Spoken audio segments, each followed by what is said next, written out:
Welcome to St. Louis on the first day of July. The Midsummer Classic is fast approaching and almost at the halfway point. The Cardinals are in the thick of the NL Central chase, led by the incomparable Albert Pujols, once again putting up huge numbers and adding to his Hall of Fame resume.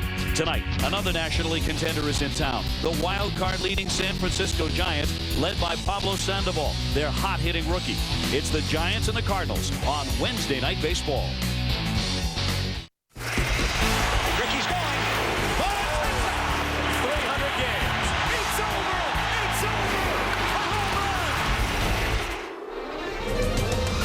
From St. Louis, the gateway to the West, it's Wednesday Night Baseball presented by Smirnoff Ice. And from the home of the 2009 All-Star Game, which is less than 2 weeks away, tonight the suddenly sliding Cardinals try to avoid losing 3 in a row at the hands of the pitching-rich San Francisco Giants, a ball club that is gaining confidence with each week of the season. Now, a week ago, St. Louis was in first place in the Central, but the Cardinals have shuffled a bit in this tight division, and now they trail Milwaukee by 2. The West is the Dodgers to lose probably, but the surprising Giants just had a terrific month of June, and with some of the best pitching in the game, they are thinking October. Hi, everybody, and welcome to a beautiful night in St. Louis. I'm Dave O'Brien, along with my partner Rick Sutcliffe, and set the San Francisco Giants with the electrifying Tim Lincecum, and a man we'll see tonight in Kane. Well, they are having an outstanding season. They are surging right now. The Cardinals, on the other hand, have really started to slump. Yeah, it's two teams that seem to be going in different directions. For the San Francisco Giants and manager Bruce Bochy, 17 wins during the month of June. How did they do it? It's been pitching. They've got a rotation with 3 former Cy Young Award winners, and the best might not even be one of them, Matt Cain, on the mound tonight. On the other hand, the Cardinals, manager Tony La Russa, they lost 17 games during the month of June. Now it seems like they may have lost Mark DeRosa. You know, we're past the point of where guys have gotten off to a slow start. At this point, you look at it like this has been a bad year for them. But you know one thing, with Tony La Russa, the Cardinals will be prepared. Yeah, let's talk about a guy having a great year. How about Albert Pujols here on July 1st, already with 30 home runs, 2 tape measure shots last night against Randy Johnson. And even though the Cardinals lost the game to San Francisco, the home runs, all anyone was talking about here. Yeah, kind of ironic that the best player in the game right now may have just had the best month of his career. Take a look at last night in the very first inning. Randy Johnson did not want to look up. Everybody in the ballpark stood up. That went way over Big Mac land. Then later on in the ball game, a 2-run homer to actually make it a ball game. The 29th and 30th home runs of the season for Albert Pujols. He led the majors during the month of June in homers and RBIs, and I totally agree with what his manager Tony La Russa said. The key to Pujols is that he plays the whole game. He hits for average, he hits for power, he hits in the clutch. OB, he plays great defense, he runs the bases, he's a joy to watch. Well, how will he fare tonight, Sonny, against this tough right-hander, Matt Cain, who is 9-2, dominating stuff, and in a little less than 2 weeks, maybe right here on this diamond in St. Louis with his teammate Tim Lincecum in the All-Star game? I think you're exactly right. It would be the first All-Star for both of them, the first of probably many to come. Matt Cain in the past has pitched with a lot of tough luck. To his credit, though, he has never complained. 15-30 combined in 07 and 08, never got any run support, but never said a word about it. When he arrived back in 2005, he was the youngest pitcher in the major leagues. Well, OB, he has truly arrived this year as a bona fide ace for the San Francisco Giants. Cain ready to go, and also coming up tonight, winning baseball is all about the curveball. Cain throws a dandy. We'll discuss the best of all time and some of the best in the game today. We will keep you updated on the night in Major League Baseball, including divisional showdowns between the Phillies and the Braves, and also the Angels and the Rangers. But tonight it's the Giants and the Cardinals, a great pitching matchup. Adam Wainwright against Matt Cain, Wednesday Night Baseball from St. Louis.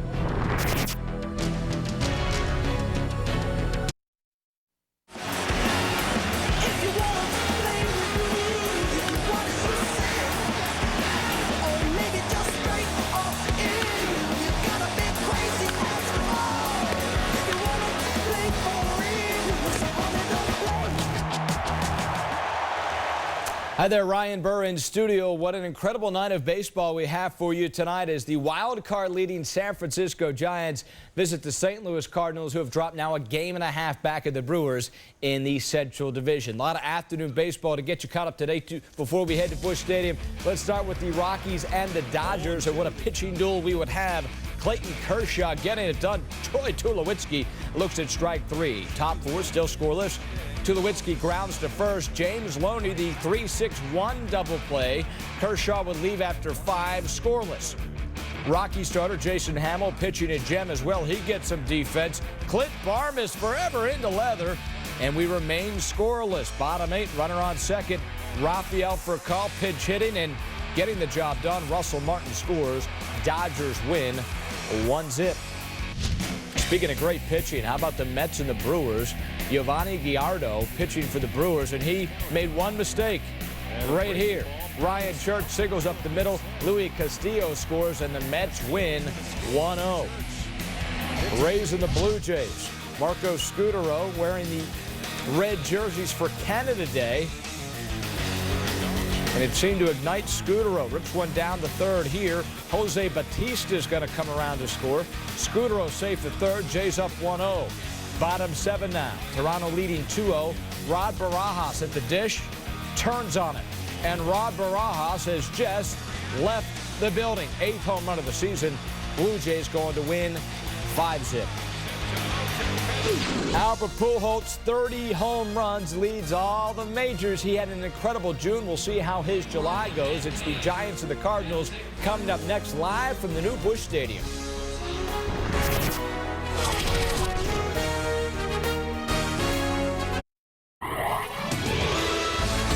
ESPN Wednesday Night Baseball is presented by Smirnoff Ice. Please drink responsibly.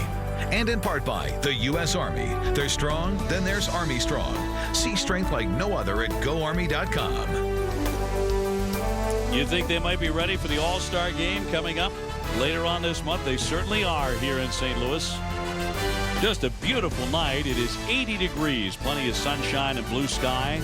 Just gorgeous at Busch Stadium. Rick Sutcliffe, Dave O'Brien with it. Of course, Albert Pujols up to 30 home runs already after a spectacular month of June. Hit 14 in the month of June. He had a couple of extra moments before batting practice today to chat with Rick Sutcliffe. 9 straight years with 30 home runs. I know you want to talk about your team, your fans, your family. You don't want to talk about yourself, but right now, I mean, that's pretty special. It is pretty special, and you know me long enough. I don't like to talk about myself. I don't like to talk about number. Like I said last night, I mean, it didn't help us to win. But it is pretty special. You know, I thank the good Lord for keeping me healthy so far in my career. And this year, you know, to accomplish what I have so far. But hey, listen, you know, this is something that we still have another 3 months left, or hopefully more than that, in the season. And hopefully I can continue to do that every day for my team. Woody Williams used to talk about something with your hands when you knew that you were locked in. When a hitter talks about being locked in, what does that mean for you? Well, I think when hitters talk about that, it's obviously seeing the ball good. You know, that's something that I really try to concentrate every day. Part of that is if you don't see the ball, you can't put a good swing. So I try to be as much relaxed as I can at the plate and trust my hands and try to use the whole field. Trust my hands and knowing that, you know, even know that I can give the pitcher one strike and I can still, you know, look for my pitch, and if it's there, try to be consistent with it. And those things it's things that you don't find. You just don't wake up the next day and find it. I mean, it takes a lot of hard work. I take a lot of swing in the cage every year. Yeah. I take a lot of swing in the off season and spring training to get ready for the season, you know, and to get ready for the toughest month, which is, to me, it's not April, it's not May, it's not June. I think September is a tough month in baseball because your body's really beat up. You try ground, the pressure's on it for you in the race, and that's the toughest month in the season to me. Pujols leading the majors with 77 RBIs, obviously keeping some extraordinary company. And Sut, you said today working exceptionally hard in the batting cage. Tony La Russa trying to change things up a little bit. A few days ago, they did not hit on the field. They hit in the cages. They won that ball game. They did it again today. he was actually hitting balls through the webbing, the cage, while he was taking BP earlier today. On the hill for Pujols and the Cardinals tonight will be the right-hander Adam Wainwright, 8-5, a 3.51 ERA. He was the St. Louis opening day starter. 27 years of age, as you mentioned, already 8 wins on the season. He leads the National League in run support coming into play tonight. Don't count on that. We could have a pretty good pitching matchup with his opposing pitcher being Matt Cain. A sensational night for the ball game. Getting ready with Aaron Rowand in the batter's box. The center fielder leading off for the Giants, and he takes a strike. We are underway. First one at 91. Rowand hitting .297. And hot with the bat. He was 2 for 5 last night.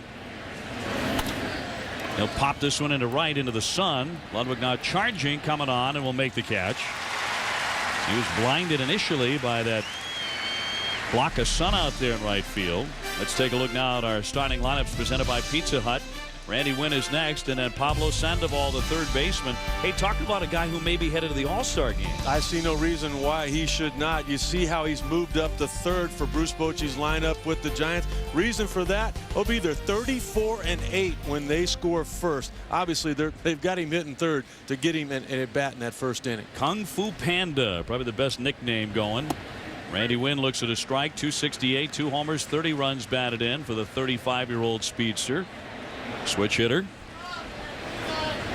Giants have taken the first 2 games in this series. Up the middle, over the bag and into center field, and Wynn has a base hit after going 2 for 5 last night. On the defensive side now for the St. Louis Cardinals, in the outfield it's Duncan, Rasmus, and Ludwig left to right. Thurston is at third base. Ryan and Schumacher up the middle. Pujols made a great play last night in foul territory. He's at first base. And Yadier Molina, part of the catching Molinas. Brother Benji is in the lineup tonight on the other side. And here's Sandoval at .338 with 11 home runs. Barry Zito dubbed him that Kung Fu Panda last season when he scored by jumping over Russell Martin at home plate. They're having a lot of fun. It's an electric clubhouse in there for manager Bruce Bochy. See Lincecum there along with Zito. There's 2 of the 3 former Cy Young Award winners. Knocked foul on a play to the left. Benji Molina on deck. Well, there's the actual character. And now to the man who is fast making a name for himself.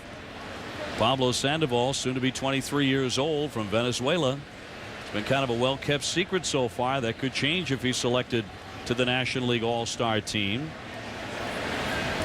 I think Zito got it right. That one caught out of the air by Schumacher. Back into first base, Wynn. And there are 2 down for the Giants. And Benji Molina will hit next. Manager Bruce Bochy was saying earlier today that Sandoval really did, as you said, OB, make a name for himself in Venezuela over the winter. A home run hitting contest between he and Miguel Cabrera. Well, if you didn't know who won, it was Sandoval that won, and everybody in Venezuela was in shock. They believe it now. Sandoval hit 8 home runs in the month of June. Gives a lot of credit to Andres Galarraga for helping him improve his power stroke. And he is becoming a star. You know, he's a lot like, for Bruce Bochy, what Albert Pujols was in the early going for Tony La Russa, where he's versatile. He can play a lot of different positions. Sandoval can catch. Routinely hit to short. Ryan goes the short way, and the side is retired. 1 hit and 1 man left. That will do it for the Giants. St. Louis coming up. Schumacher, Rasmus, and then Albert Pujols to face Matt Cain. That is the St. Louis Cardinal leadoff man Skip Schumacher about to dig in, a .292 hitter on this Wednesday night. A look at the rest of the lineup for the Cardinals presented by Pizza Hut. Colby Rasmus, the rookie, is in center, followed by Pujols, and then Ryan Ludwig only hitting .241 in the cleanup spot. I think he's a big key to the second half of the season for these Cardinals. He won the silver bat a year ago for his offensive production. He needs to pick it up.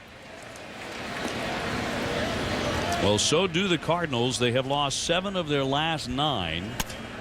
That one flared on one hop to Edgar Renteria. Long throw, tough play, bounces it, and it gets by the first baseman, Ishikawa. And that's going to allow him to get down to second base as it's tossed out on the error by Renteria. So a bad start from Matt Cain and the Giants defensively. Cain 9-2, a 2.57 ERA. Could well be heading to his first All-Star game right here later on this month. I agree with you. Back on May the 2nd, he had his first loss to the Colorado Rockies. In his last start, he lost to Milwaukee. The Giants had won 9 consecutive Matt Cain starts going into play just 5 days ago. They got a lot of confidence behind this kid. It'll be a single for Schumacher and an error on Renteria to allow Schumacher to get into scoring position right away for Colby Rasmus. Very talented rookie.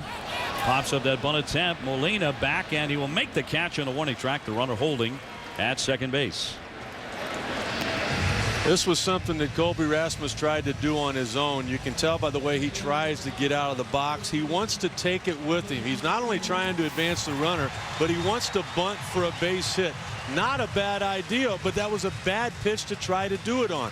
If you turn around and sacrifice, you get him to third OB, no question they intentionally walk Albert Pujols. If you bunt it and take it with you, you got first and third. They would have had to have pitched to him, but that wasn't the pitch to try to do that on. Now first base is open, a runner at second, and here in the first inning, Albert Pujols will be walked intentionally by Bruce Bochy.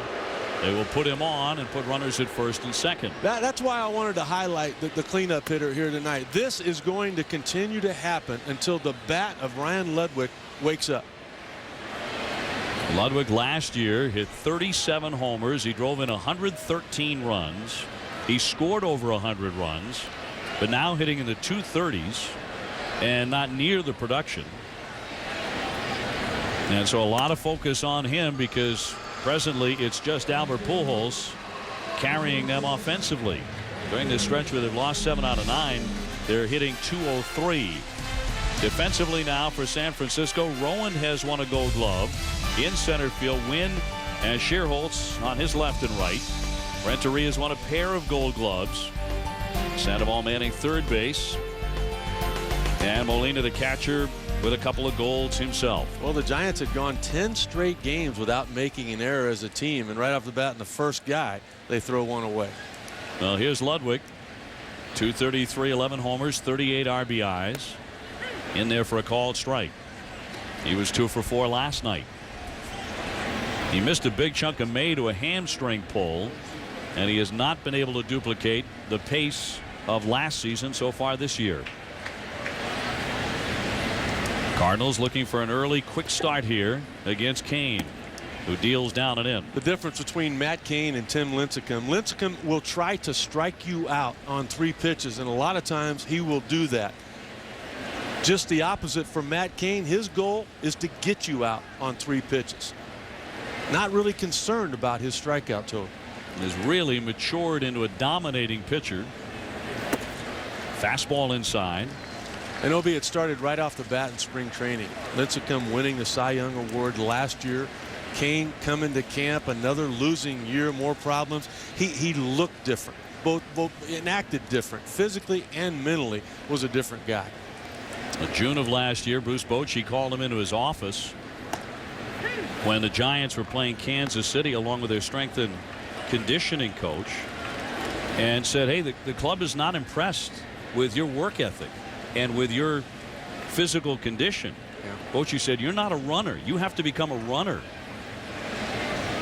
That was just before the All-Star break. After the break, he started to run with Barry Zito or anyone else who would run with him, and he kept it going over the offseason. That one knocked into right field for a base hit. Schierholtz on the charge. Here comes the run, the throw to the plate, and that's offline, and the run scores. 1-0 St. Louis, and Ludwig comes through with an RBI single, looped into right field. The more this continues to happen, the more opportunities to swing the bat Albert Pujols is going to get. That's just a fastball right down the middle, 94 miles an hour. You got a guy that's struggling. I'm going to challenge him. Cain did that. Ludwig rose to the occasion and drives in the first unearned run of the night. His 39th RBI, chasing in Schumacher.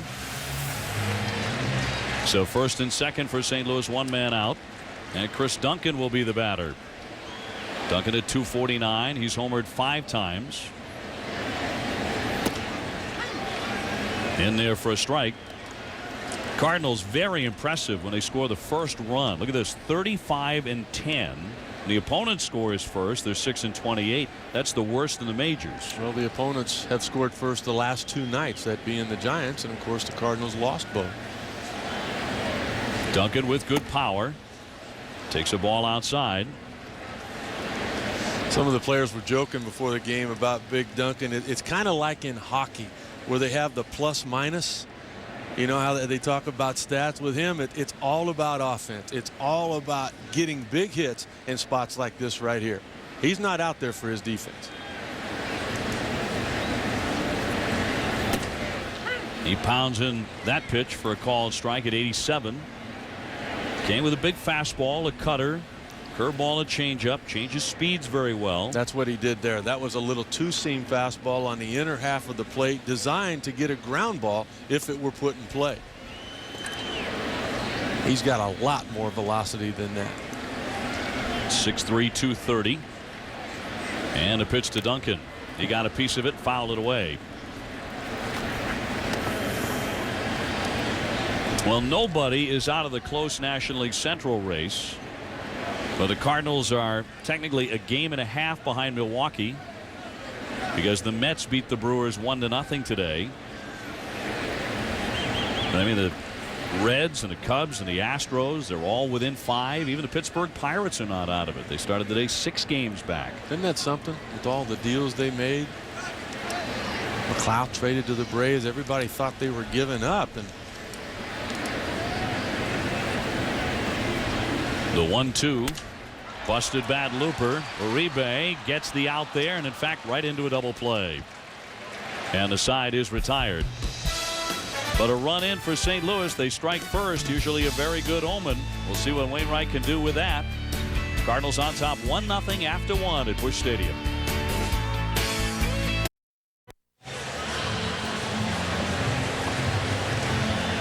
St. Louis grabs the 1-0 lead over the San Francisco Giants here on a Wednesday night in St. Louis. Rick Sutcliffe, Dave O'Brien alongside, and right-hander Adam Wainwright bidding for his 9th win of the season.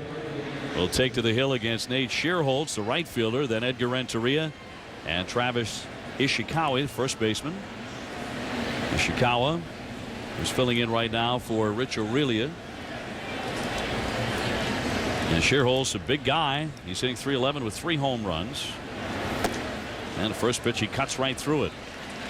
He's been absolutely on fire during the past month. Had an 0 for 4 last night, but swinging the bat well. Hit a big home run earlier in this series. He backs away, and that misses down low. Wainwright with a good sinker and a changeup, a curve, and a slider. He has had control issues and tends to get deep into counts.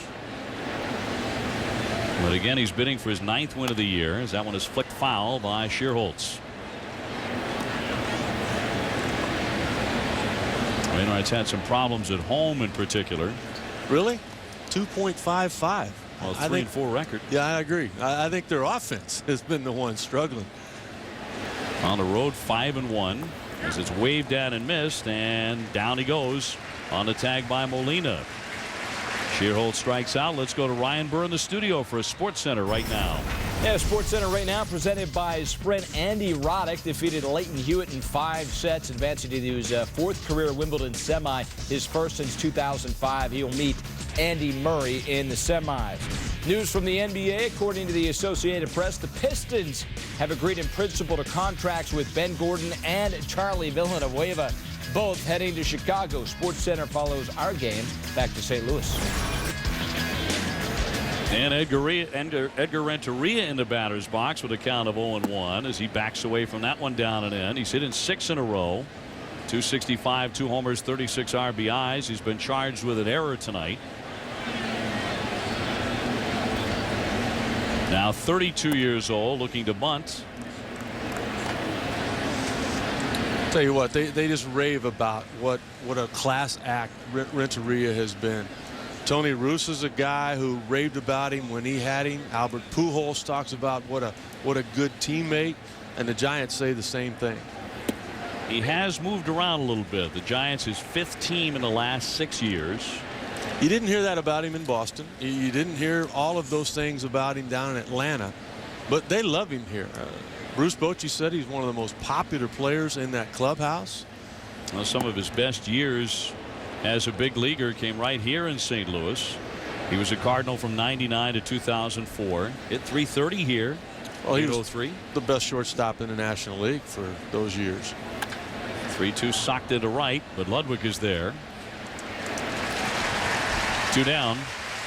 Ishikawa up next. Well, Sunday Night Baseball is presented by Taco Bell on ESPN at 8 Eastern as the Tampa Bay Rays take on the Rangers. And then on Monday Night Baseball presented by Holiday Inn at 7 Eastern on ESPN, it's the Atlanta Braves against the Chicago Cubs. The Cubs just cannot seem to get out of their own way these days. And currently sit in 4th place in the division. Aramis Ramirez seems to have made a huge difference on the offensive side for the Cubs. Ishikawa 258, 5 home runs. Left-hand hitting first baseman from Seattle. His father is Japanese. As Sud mentioned, he belted a 3-run homer here on Monday. Oh, but you know how they talk about a player that can do it all? Dave Duncan talks about Adam Wainwright as a pitcher that can do it all. You see how quickly he works. He fields his position. He can handle the bat. Right back on the mound and ready to go. They also talk about being around Chris Carpenter and his preparation, his work ethic. He takes that mentality to the mound with him as well. Long and lean at 6'7", and that's a strike on the inside corner. Uribe would hit next.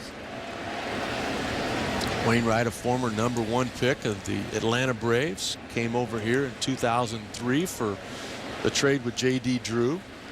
I grew up a huge Braves fan. And he will walk him. Ishikawa on with ball 4. Wainwright with an outstanding curveball provided the final strike in the Cardinals' 2006 NLCS victory over the Mets. That one freezing Beltran. You know, he was actually on the mound for the final out of all 3 of those series as they went on to win the World Series. Was the premier setup man for Jason Isringhausen until he got hurt, and then he stepped in and filled those shoes. Locked up the final game of the World Series. Here's Uribe hitting .290 with 2 home runs at second base. Veteran infielder from the Dominican Republic. And he's been given a lot of credit for the jovial climate in the San Francisco clubhouse. I mean, when you can get Randy Johnson to loosen up, as he did right before tonight's game, then you're doing something. Of course, on the day that Randy pitches, which was yesterday, I mean, he's as sharp as a razor. He's a little looser today after getting a win here yesterday. I think he's a different guy after getting number 300 as well, don't you? Oh, no question. The 1-1 cut right through, but this was just before the first pitch. You're not going to believe this. That's shaking it for Randy. And look at Sandoval right back there on the bench just laughing like, I can't believe this. Softly hit to short, and Ryan Schumacher for the force play that retires the side. So Wainwright pitches around the ball 4. Still 1-0 St. Louis Cardinals coming up in the bottom of the second. ESPN Wednesday Night Baseball, presented by Smirnoff Ice. Brought to you by Burger King, who remind you to have it your way. And Corona. Kick back and relax with an ice cold Corona and lime. Relax responsibly. St. Louis on the banks of the Big River. And the Cardinals have a 1-0 lead over the San Francisco Giants with Yadier Molina leading things off. They'll be followed by Joe Thurston and the pitcher Adam Wainwright. Of course, Tony La Russa bats his pitcher in the 8th spot. Brendan Ryan, the shortstop, hitting 9th. Molina 279 with 5 home runs. He's leading all National League catchers in the All-Star balloting. Almost 1.9 million votes. The stadium voting is closed for the All-Star game. As a high deep drive to left field. Wind backing up, has room though. And just on the edge of the track makes the catch for the out. As we go to Ryan Burr for a SportsCenter in-game update. This update brought to you by Miller High Life. We go to the Cubs and the Pirates. PNC Park, and Derek Lee has just left the building. His 12th home run of the season. Cubs looking good tonight, up 3-1, Dave. Ryan, thank you very much. The NL Central standings as tight as it gets. Don't even write off those Pirates, even though at times it feels like the Pirates have written off the Pirates. It's kind of one of those years where, 500 might keep you there all year long, not only in the Central, but in the National League East as well.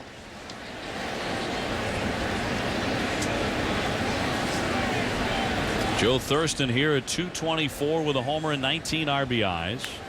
And attacks that one, but fouls it back against the right-hander Matt Cain. It's getting to be that kind of time where one general manager might make the difference in a lot of these divisions and a lot of these teams' futures. Cardinals tried to do it with Mark DeRosa, but he may be going on the disabled list. Weak wave and a miss for strike 3. DeRosa just yesterday injuring that wrist that you see taped up there, that left wrist. Just traded over from the Cleveland Indians. Hit 13 homers with 50 RBIs. So far hitless with St. Louis.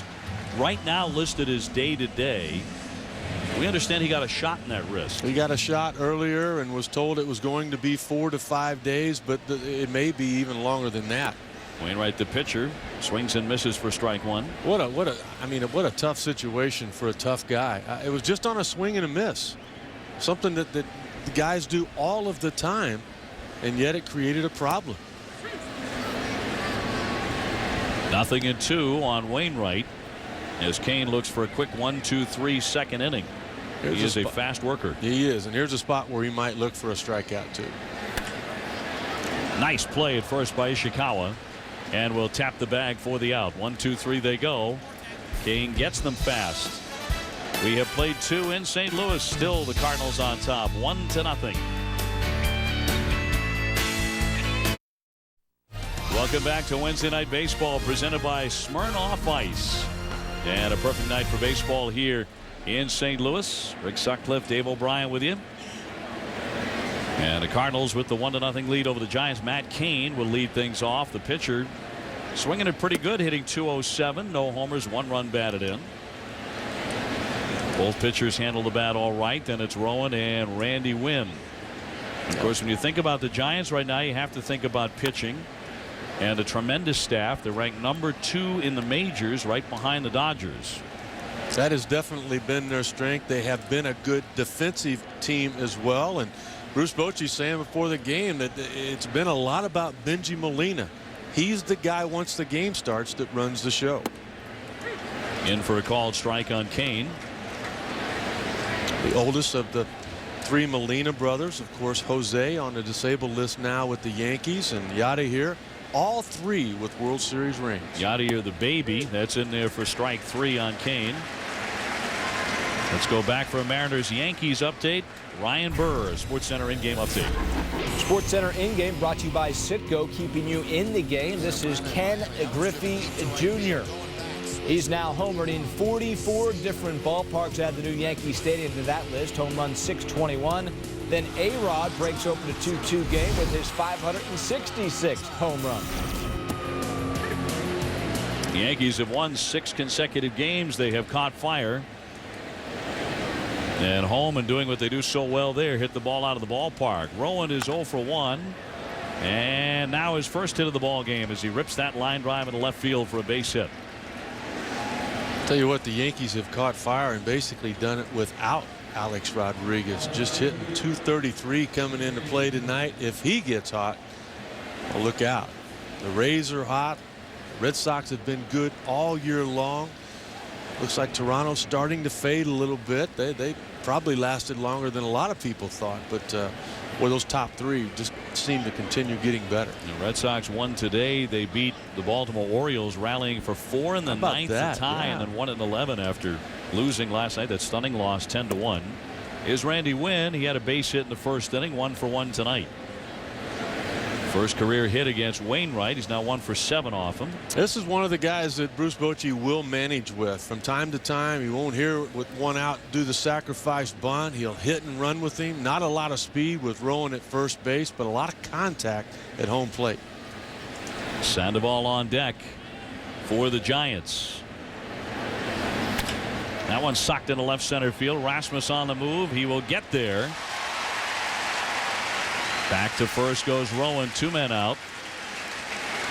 Rasmus scuffling with an injury in recent days. Diagnosed with a hiatal hernia. Missed 3 games, but returned last night to their lineup. Went 2 for 3. They think a great deal of the rookie. He's got a lot of tools. You just saw one of them there, being able to run that line shot down. So 2 down for Sandoval. He's 0 for 1, having lined out to second. This is the wild card, they call him. He can play anywhere. First, third, catch, second. But he can definitely swing it. Now at third base, and you're right, wherever they played him, he has hit. He's also ambidextrous. Sucks that one into right field. And a play to be made by Ludwig on the run. Hard hit, but Sandoval with nothing to show for that. Put a great swing on it. But Wainwright gets out of the inning with only 1 hit and no damage. Still 1-0 St. Louis.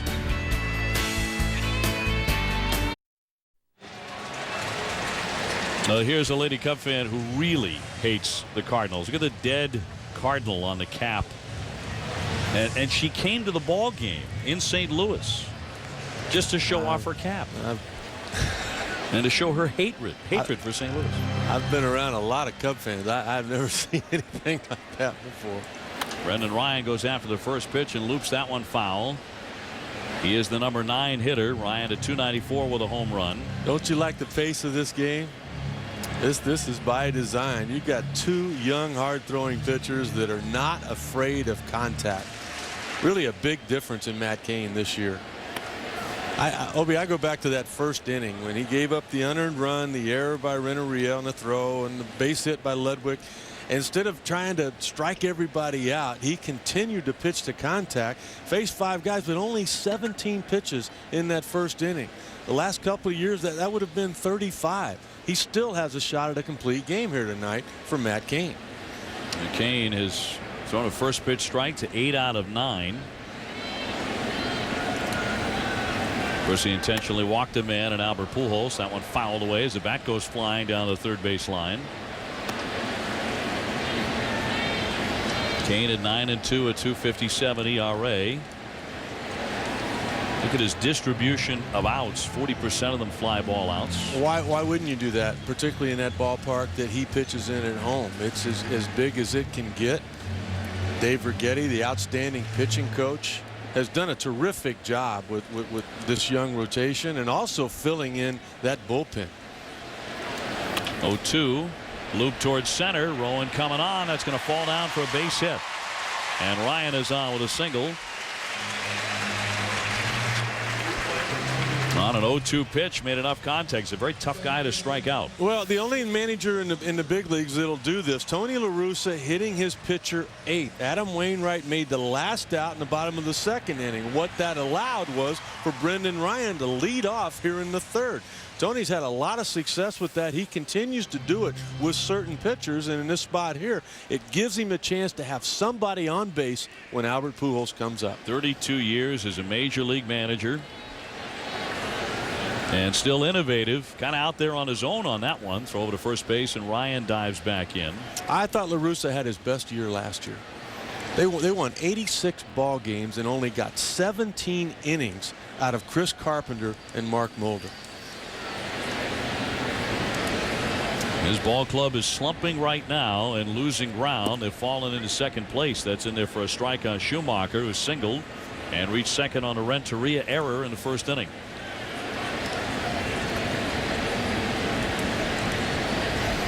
Long look at third base coach Jose Oquendo. Just recently announced Oquendo to manage in the futures game for the world team. His former teammate Ozzie Smith will manage Team USA. La Russa very fond of Schumacher. He says he's one of those guys who gets overlooked. He's only 5'10", 190. but he always wins wherever he goes. He was with Team USA when they won the Olympic qualifying tournament in Havana, Cuba. He hit .405 in that tournament. Runner bluffing, and it's fouled back to the net. Yeah, he does everything right. And Tony La Russa just wanted to get his bat into the lineup, so much so that they converted him from the outfield to second base. The last time the Cardinals did that with some success, hey, great shot, guy. Red Shandies did that years ago, the Hall of Famer.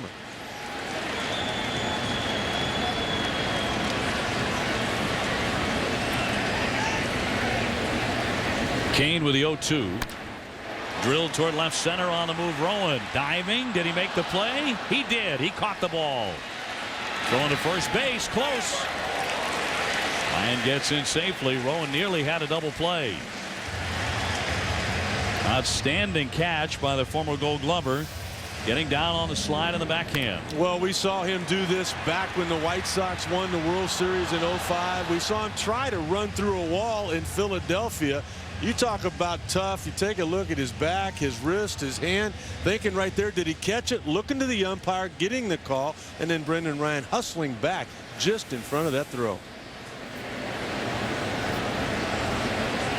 Rowan won it with the Philadelphia Phillies in '07. Of course, famously also ran into a wall in center field. And there's a snap toss down to first base. That's thrown into right field. Ryan is up and heading into second base. Molina trying to pick him off at first base, but made a horrible throw and bounced it into right. I don't think Ryan's able to pick up the baseball right now. He couldn't tell if Rowan caught it in center. I think he got fooled here thinking that the ball got by Molina. You saw him break there. I don't know what he was thinking, but very, very fortunate that it was a bad throw from Molina. Ishikawa see him break back to the bag, and I think that Molina thought he was going to go with the runner. He didn't do that, and that's just bad quarterbacking right there. You got to know the receiver's route. So the Giants have made this second error tonight. High fly ball by Rasmussen to right center field, and Rowan will line this one up and make the catch. The runner holding at second base. Obi, that's the big difference in 24-year-old Matt Cain as the Giants kick it around a little bit more. In that spot right there in the past, because of a lack of run support and a lack of confidence, that pitch would not have been in the K zone. He would have tried to have gotten somebody to chase a pitch. He would have pitched around everybody. He doesn't do that anymore. The only one he pitches around now is that man. Well, they're going to walk him again for the second straight time. Pujols will be intentionally passed here with a runner at second base.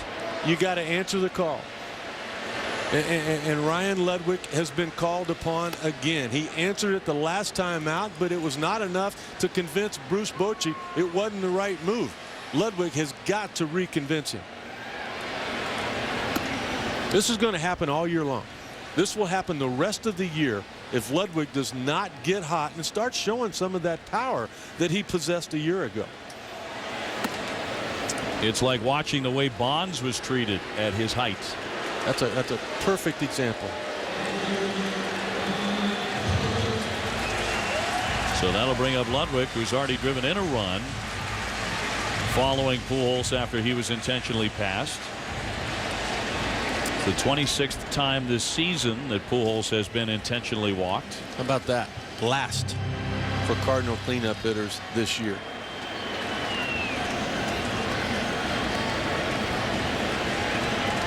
Ludwig maybe starting to get off the schneid. RBI single in the opening frame to drive in Schumacher. Ryan is the runner at second, and he knocks it foul for strike one. And of course, Ludwig has dealt with far worse than this. 6 years ago, they put a 6-inch titanium rod in his left hip to fix a fracture. He nearly retired from baseball 2 years later when a wild pitch shattered his wrist. But his wife Joni talked him into sticking with it. He had a huge year last year. 37 homers, fouled away. He was an all-star. Went to Yankee Stadium with Albert Pujols. 37 homers, 113 RBIs. The silver bat, 1 of 3, as good as it gets, but just not near the same production this year. And it's really a lot of the same reason for Ryan, the injuries that he's had in the past that you just mentioned. Hamstring injury earlier this season in May. 2 down, the 0-2. That one gets by Molina. Skips off to the right, and they will move up to second and third. So Molina could not corral that one.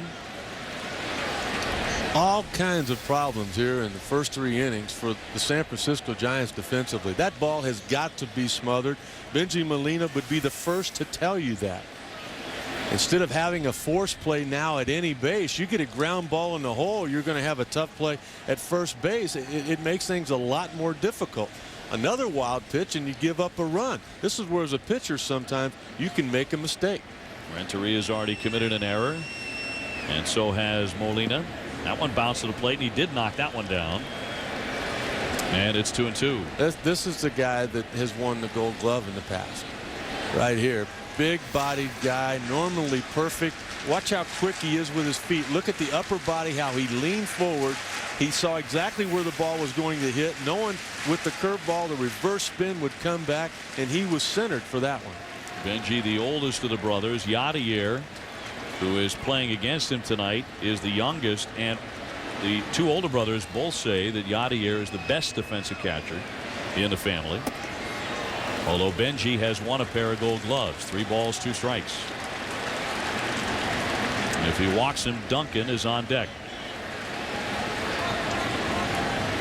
Yadier also having a fine season, and as Sutton mentioned, all of the brothers have won World Series rings. Well, this inning should be over with. They had Ryan picked off at first.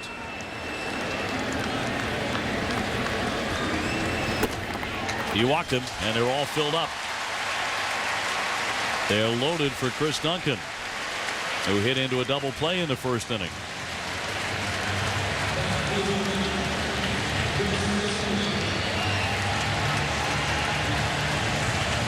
Now, if you go back to 2007, the St. Louis Cardinals are 26-6 in games that Duncan hits a home run in. Means they win 81% of the time when he hits a big fly. 2 away. He went for the downs on that first one, and it's 0-1. 95-mile-an-hour fastball. Yeah, but Matt Cain went for the downs as well. Enough with this 2-seam fastball, trying to create some movement. I've got to get a strikeout right here. And Obi, this is what separates the really good ones, when you've got that extra gear to go get.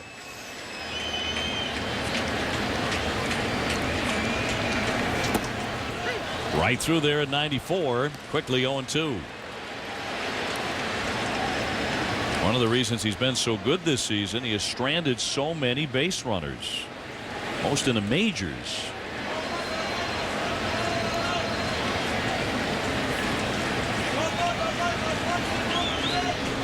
Ryan, Pujols, and Ludwig getting their leads, and the 0-2 pitch. He got him. He blew him away. Good morning, good afternoon, good night. Chris Duncan strikes out and leaves them loaded. Cain continues to disappoint whenever the other guy has a lot of men on base. Home of the All-Star game, St. Louis, and it's Wednesday Night Baseball presented by Smirnoff Ice. Giants and Cardinals from Busch Stadium. Rick Sutcliffe, Dave O'Brien, and a pitcher's duel, which we expected, between Wainwright and Cain. Wainwright will get 4, 5, and 6 in the order here for the San Francisco Giants, who have been a major surprise right there in the wild card race. It's only July 1st, maybe a little too early to be saying those words out loud, wild card, but not if you're the Giants. The last couple of seasons that they have had, with their pitching, they should be in it all season. Molina with a fly to center. Rasmus will get under to make the catch. That is out number 1. Braves, Phillies going at it. Let's get back to the studio. Ryan Burr. All right, Dave, the Braves looking to pull within 3 of the Phils and getting it done in a big way. Matt Diaz, number 4 on the year, crush. 2-run shot. That made it 8-1. They've added on, and the story right now would be Jair Jurgens. of the Braves, a no-hitter into the 7th inning. 9-1 Braves. Guys, we'll keep you updated. Well, Jurgens with outstanding stuff. H.R. Holtz will fly this one into left field. He is 0 for 2 tonight. Let's check out those standings now in the National League East. And how about the Florida Marlins? Just one game off the pace right now. It's been a lot about that starting rotation that they have gotten. The Phillies have struggled. They go as Jimmy Rollins goes. For me, the Mets have got to get Beltran back. He's got to be healthy. And for the Braves to win it, Chipper Jones has got to stay healthy all year long. Here's Edgar Renteria. Tough night so far defensively for him, and he's 0 for 1 at the bat. He's flied out to right. The Giants, his 5th team in the last 6 years. But they are very fond of Renteria. They believe he has really stabilized their infield. Bruce Bochy has been quite positive about Edgar. And they really don't think offensively he's hit his stride yet. He's in the midst of a little 6-game modest batting streak for him. Always been a contact guy. Boy, what a player he was here for Tony La Russa. 0-2 rattle to third. That's a fair ball. First one with a long throw. Got him. Very quick frame for Adam Wainwright. Mowing him down. He needed only 6 pitches to get through that inning. Middle of the 4th, 1-0 St. Louis. The NASCAR Nationwide Series rolls on with the Subway Jalapeno 250 at Daytona. Coverage begins on ESPN Friday night with NASCAR Countdown at 7:30 Eastern Time. Back in St. Louis in the bottom of the 4th inning coming up, Molina, Thurston, and then the pitcher Wainwright against Matt Cain, who is down a run. So far only 5 hits in the game and a very quick pace early. Both of these guys like to get it and throw it. Molina 0 for 1 with a fly out to left. You're always going to get that with a Bruce Bochy team. He did it in San Diego when he was successful there. Guys like Jake Peavy, Kevin Brown, Andy Ashby, always working quick. He insists upon it, and he knows it's what's best for his young pitchers. In there for a strike. Getting to that second time through the lineup there, we see a changeup to a right-handed hitter with Chris Duncan for the final out with the bases loaded. It was a cut fastball, showing you little different looks that the Cardinal hitters haven't seen yet.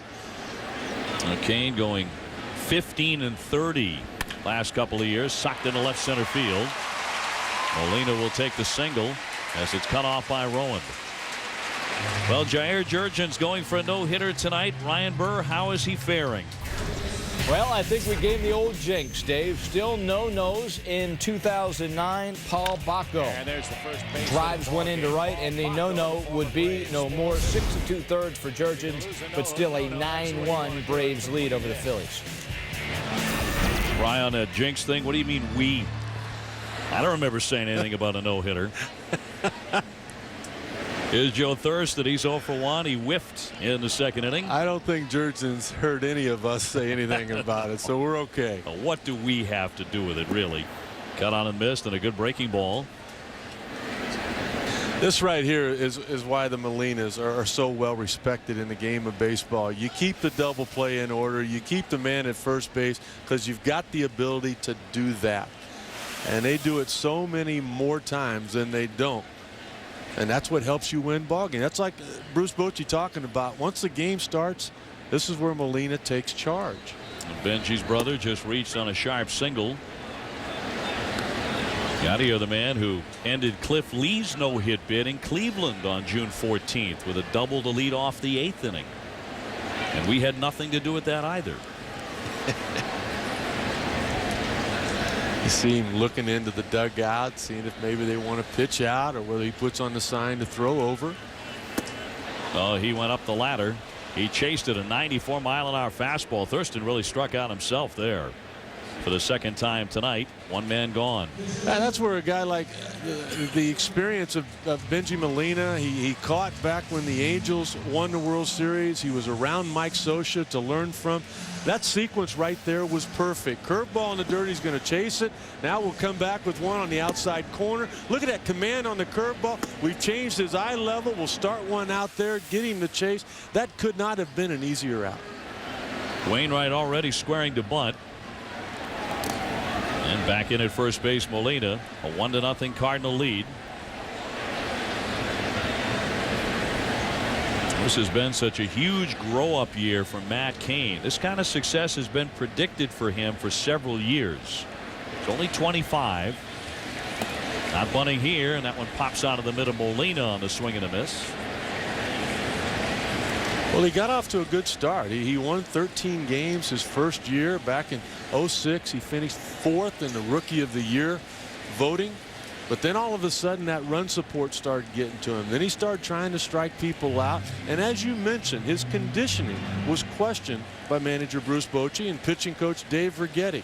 To his credit, never complained, went out and fixed every bit of that. And I think he'll be back here in just a few days for that All-Star game. Trimmed down, came to camp in great shape. Bochy was thrilled, knocked foul by Wainwright. I think a lot of it for me is like a racehorse coming out of the gate. You know, he was one of those guys that would just go as hard as he could, as long as he could. And as he come down that back stretch, he had a pretty good lead. But coming out of turn 4, he was nowhere to be found. He pitches to contact now when he can, then he blows you away when he has to. 1 ball, 2 strikes on the pitcher Adam Wainwright. The Cardinals trying to turn things around. They got off to an excellent start. They went 16-7 in April. They hung in there in May. They played 1 game under 500. But in June, just 12-17, and they have tumbled out of the lead in the National League Central. The Brewers have gone by them. He jackknifes, and it's in tight. 2 balls, 2 strikes, 1 man out, 1 man on. Tell you what, though, the Cardinals have a chance to get healthy. Tomorrow, Kyle Loesch is going to pitch in Double-A on a rehab assignment. Could be back 5 days later. And Troy Glaus is going to Florida to start full baseball activities. Troy Glaus drove in 99 runs last year at third base. They're not going to get half of that this year unless he comes back.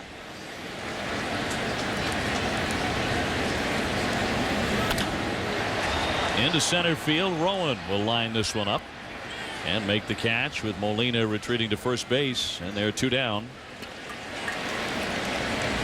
Again, St. Louis has dropped 7 out of their last 9 games, so they're a game and a half behind Milwaukee at the moment. The Brewers getting shut out by the New York Mets today, 1-0. That's Cincinnati right there, just 3.5 back, even though they're under 500. The Cubs, as bad as things have gone for Chicago, 4 games off the pace. Houston is in it. Even the Bucks are in it. Even though the Pirates are in that basement. Here's Ryan. He singled his first time up. Ryan appears to, when he's hitting, bite his left shoulder during every bat. He does that. He says, I get asked about it all the time. He says, dude, everybody wants to know why I do it. I have no idea. I don't even know I do it. He'll pop that one up. Maybe a play from Molina. Heading toward the stands. Nice play as he makes the catch. That is out number 3. 1 man left. We have wrapped up 4. It is 1-0. St. Louis still in command here at Busch Stadium. They love their Cardinals here in St. Louis, and on a Wednesday night, the Cardinals have the 1-0 lead over the San Francisco Giants.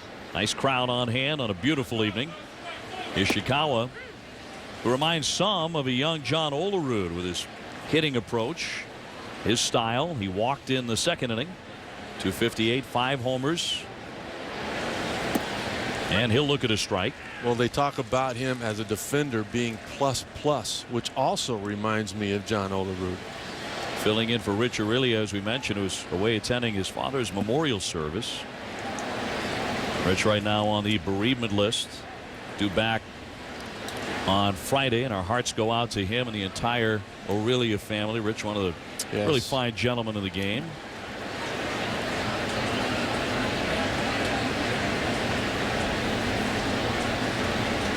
Ishikawa much better at home in San Francisco, where he's a .358 hitter, just a .143 on the road so far here in 09. Bruce Bochy says that his first baseman is getting more and more comfortable. Just 25 years of age, hit 24 home runs a year ago combined. He's going to swing and miss. That one's going to get by Molina, and he is up and into first base safely. Molina could not stop it at the plate. Well, so we're talking about curveballs tonight because both of these guys, Kane and Wainwright, have very good ones. Well, we just saw one right there. Let's go back and take a look at the best two I ever saw in baseball. Back in when I was an 18-year-old kid, Sandy Koufax talked about dropping that curveball into a bucket that sits on home plate. That was the mentality on that. He had a straight downer. Bert Blyleven, who I played with, had what we call an angler. You could see that there was more angle going from right to left with that curveball. I think most people in baseball would agree the two best curveballs that we've seen in probably the last 40 years. Uribe taking one outside. Who taught you your curveball? Well, both of those guys did. It was the mentality part of Sandy Koufax of dropping it in that bucket. And then when I went to Cleveland, the grip part came from Bert Blyleven. He was the guy that taught me how you put both fingers on the seam and you're able to pull with both fingers. I was able to create more rotation with that grip than I was with any other grip. So you said with the Koufax grip, you couldn't get what Sandy got on his. It was one finger on a seam where you pull with one finger. I did not get near the rotation on it, obviously, that Sandy did. Nobody did. Even Blyleven did. But with two fingers on a seam, I could pull harder, keeping my thumb on top to create the downer that Sandy had, moving my thumb to the side to create the angler. And now, you always talk about that thumb as being the rudder for the breaking ball. It's the rudder that creates the movement on your fastball, your cut fastball, Mariano Rivera, and the curveball. Straight over the top for the downer, slightly off to the side for the angler that you saw with Blyleven, creating more right to left movement. Both of those curveballs, I mean, I never came close to having one like that. But you know what? It improved because of those mentalities. Rasmus on the move as he sails on back to the warning track to make a fine catch. Uribe flies out. Runner at first base. Ishikawa got on that strikeout on the wild pitch. Wainwright has a really good curveball, so much so that it got away from Molina for the base runner here. We'll take a look at it there. That's that straight downer down underneath the swing. You can see him have the ability to locate it, command it to both sides of the plate. He got his opposing pitcher taking a look at it, and you can see there where the thumb is. You can see the thumb's going to come straight over the top. You can see his fingers in there wrapped around that to where he's just got basically one seam on it, but when he releases it, that thumb is straight over the top. Runner goes, cut on and miss. The throw on the money, and he's going to be out. Ishikawa cut down on the bullet thrown down there by Yadier Molina. He's an absolute weapon behind the plate with that gun.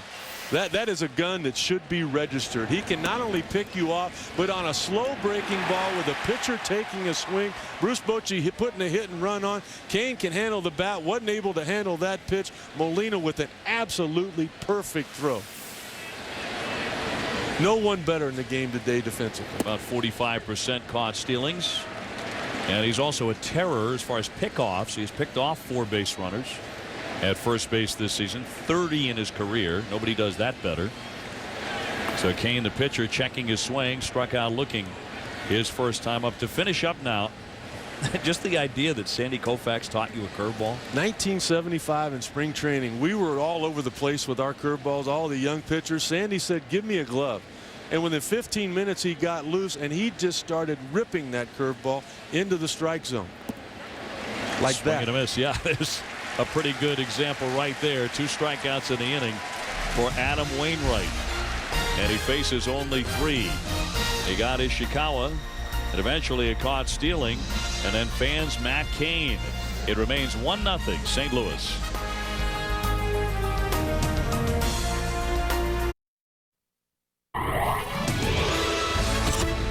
ESPN Wednesday Night Baseball, presented by Smirnoff Ice. Brought to you by Ford. Drive the Ford difference at your local Ford or Lincoln Mercury dealer.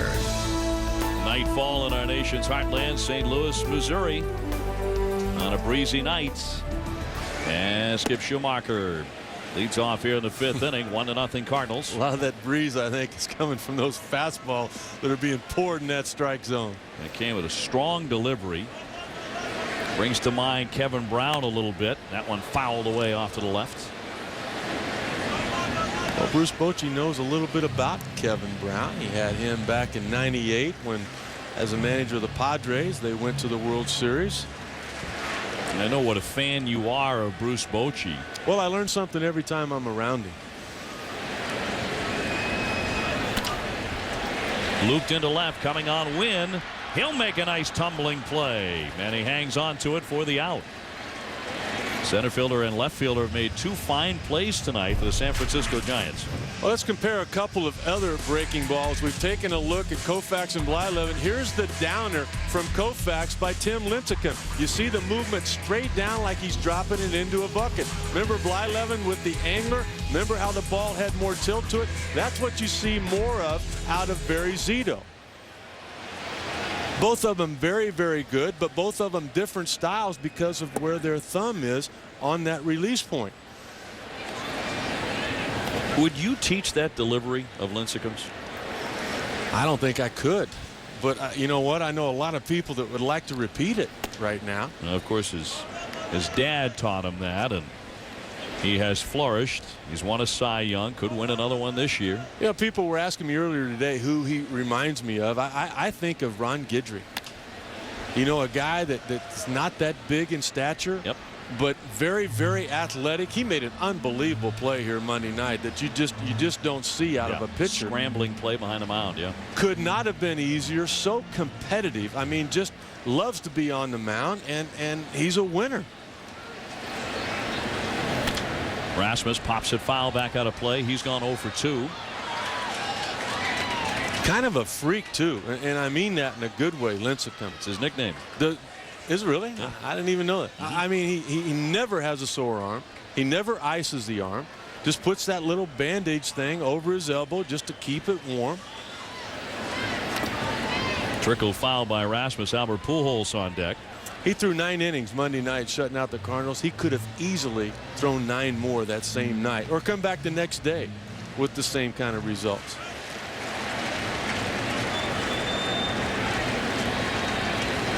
Albert's been walked intentionally twice tonight. That one is off the corner.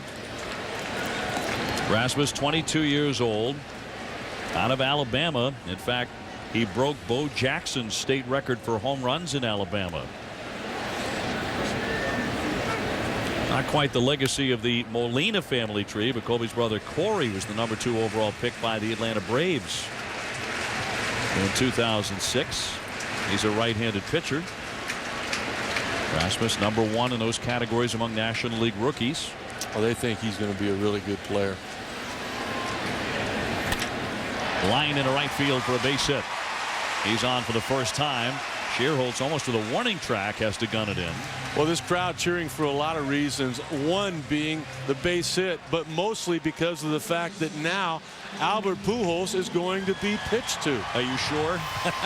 I'm not positive. That's a great point here. That's a good fastball out over the plate. You've got to have some quick hands. You've got to have a lot of ability to hit that pitch on the outside corner and pull it with authority as Rasmus did. Well, what a month Albert just had. 14 home runs in June. Tied his best month ever. He takes the ball. He also drove in 35 runs. That's the most he's ever driven in a month. Almost always these days taking the first pitch. Talks about getting his eyes to be able to see the baseball, to read the baseball, and then confident whether it's a strike or a ball. His third plate appearance was the first pitch he got. Line up the middle. A single to center. Rasmus churning into third. And the throw will be late, and it's backed up by Matt Cain. Otherwise, a run would have scored. So they had to pitch to Albert there, and he rips a single. First and third, one man out for St. Louis. Lincecum gave up a couple of hits the other night, one of them to Pujols, and he said, you know what, I feel like I've done my job when I keep him in the ballpark. Well, that ball was hit like a bullet right between Kane and Uribe. Uribe had no chance of getting to that. A good read on the part of Rasmus as a base runner, knowing it was going to get through to get all the way to third. Pujols hit 2 home runs off of Randy Johnson last night. The first one went 445 feet. And after the game, Randy quipped, the ball will probably be landing sometime shortly. He almost hit it totally out of this ballpark. Ludwig knocks a foul. He has singled and taken ball 4 in this one. You know, I'm wondering if he's not having some leg problems even yet, that being Ryan Ludwig. Just no balance whatsoever at the plate. And we don't have any balance. You don't have any strength. You see how he just kind of falls out of that? He wasn't doing that a year ago. There's no drive. There's no leg power there to do anything with authority unless it's a mistake middle in. That one on the fist popped up down the line and fouled by about 5 feet off that chalk. Ludwig may still be being bothered by the hamstring that cost him so many games early. He's in a hole 0-2. Lovely night here. Temperatures now to the mid-70s. Very mild for summertime in St. Louis.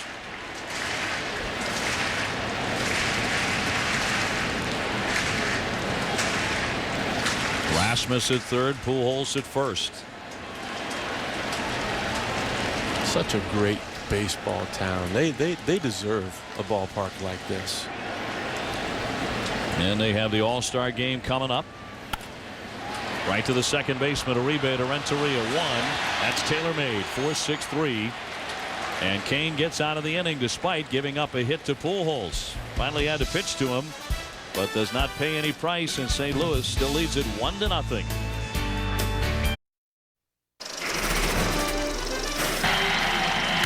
Oh, that's hit well to center field. Finley goes back. It's over. It's over. Todd Pratt, one of the most unlikely heroes, has hit it to dead center field. The Mets have won it in 10. Pratt with a blast that sent the Mets to the NLCS in a matchup with the hated Braves. We are on to the 6th inning here in St. Louis, where the Cardinals lead the Giants 1-0. Matt Cain and Adam Wainwright going toe-to-toe tonight.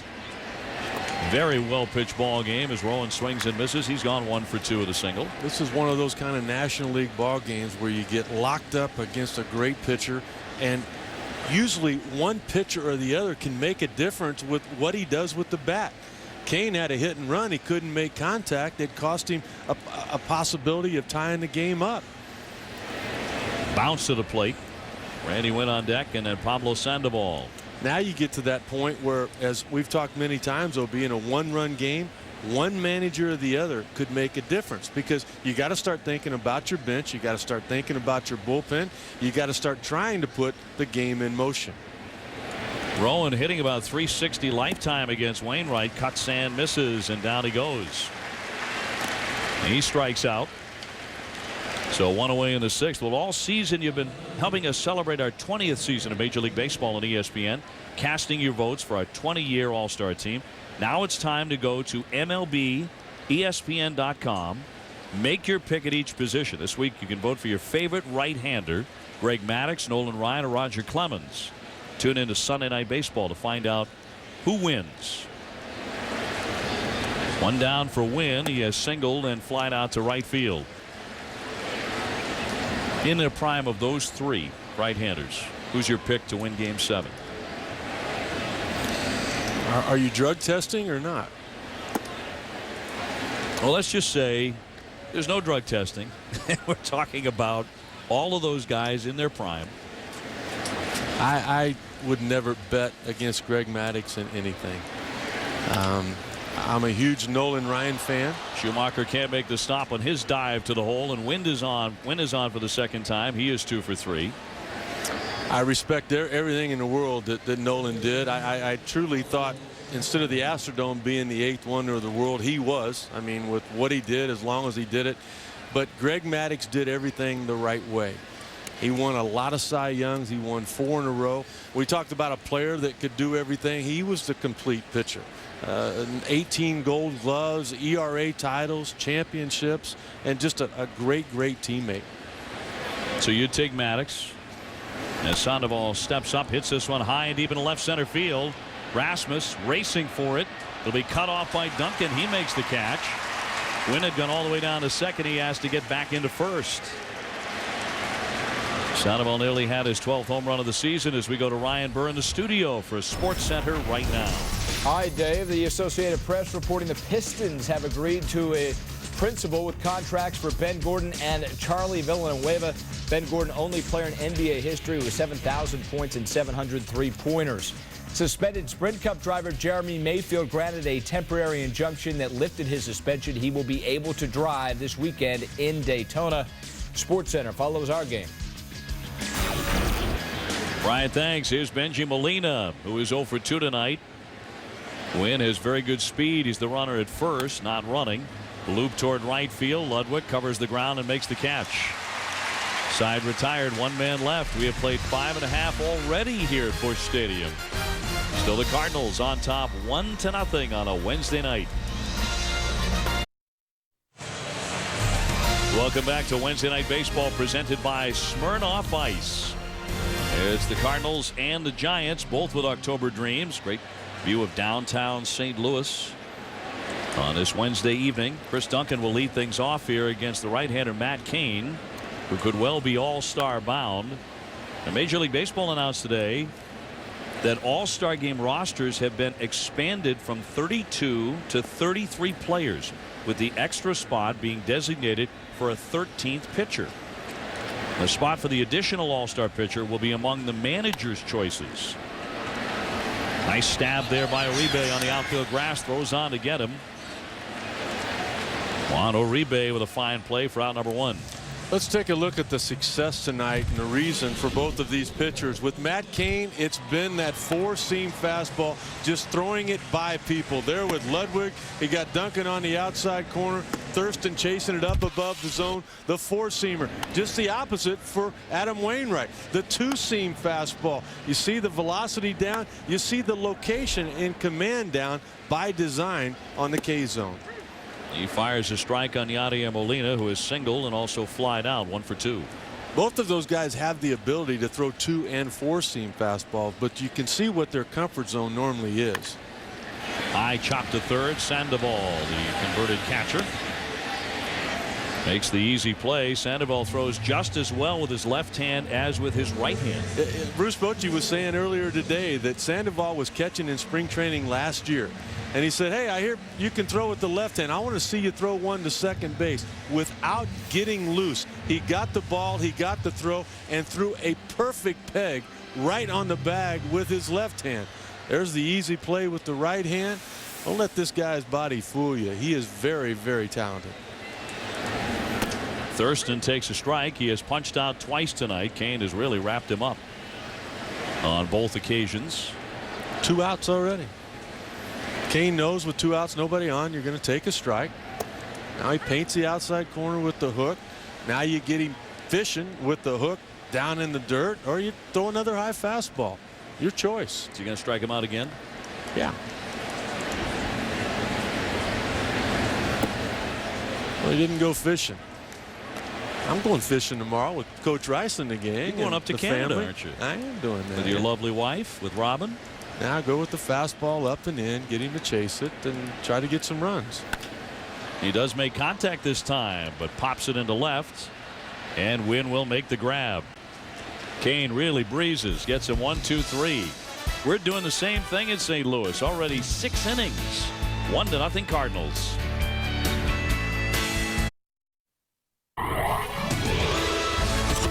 ESPN Wednesday Night Baseball is presented by Smirnoff Ice. Please drink responsibly. And in part by Kia Motors. To learn more, visit kia.com. Top of the 7th inning here at Busch Stadium. And Adam Wainwright back to work. No Giant has gotten as far as second base in this game. Nate Shearholtz here. He has struck out and flied to left. Had a very good month of June. He hit .375 for the month to lift his average over 300. He will take a ball outside. Shearholtz first got noticed by the Giants while playing across San Francisco Bay at Chabot Junior College in Haywood, California, which just happens to be the alma mater of Dick Tidrow, who's the Giants scouting director. He does an outstanding job along with general manager Brian Sabian. I was really happy to see Brian Sabian get an opportunity to rebuild this organization. After all that went on with Barry Bonds and the playoff teams that they had, and then, you know, the home run chase, Sabian deserved that opportunity, and he's done it. 2 balls and 2 strikes. There's Dick Tidrow. Dirt right next to us has done an outstanding job. He did not have to go far for Shearholtz, who can play first base and third. Put on about 30 pounds of muscle while he was in junior college. Renteria will follow him, and then Ishikawa. Well, you know, Tidrow had something to say about drafting Lincecum. Punched in the air to center, but an easy play for Rasmus.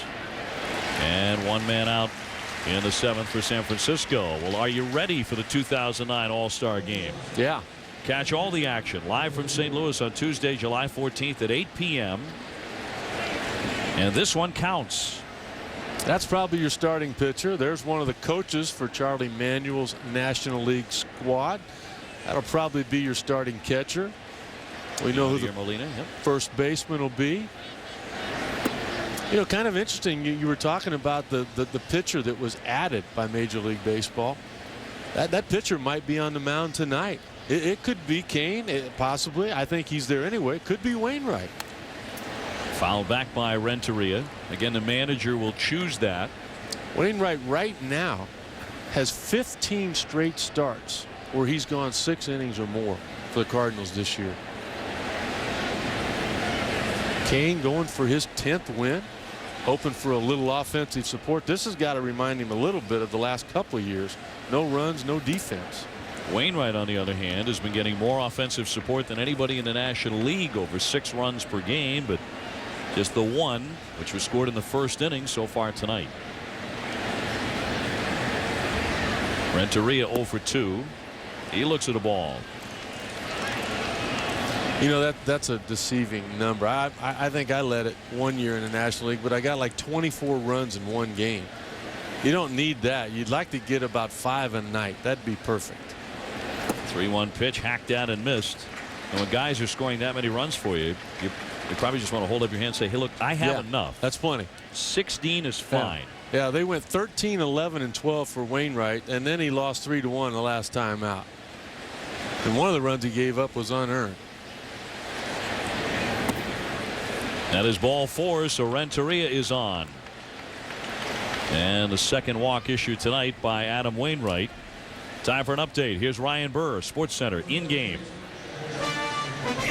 All right, Dave, this update brought to you by Baseball Tonight, 10 p.m. ESPN2. What a matchup we have out west. Rangers a game and a half back of the Angels in the west. Hank Blaylock has left the yard, his 15th home run of the year. Rangers on top of the Halos 2-1. Jared Weaver knew that immediately. Pitcher always knows first. Ishikawa has walked and also struck out, although he reached on a wild pitch in the 5th inning, then was caught stealing on a great throw by Molina. Runner at first base, 1 man out, 1-0 St. Louis. That runner at first base better be careful, because Molina will pick you off if you get too far away. He loves to throw behind the hitter and gun it down the first base line and embarrass the heck out of the base runner. Renteria, a very good base runner.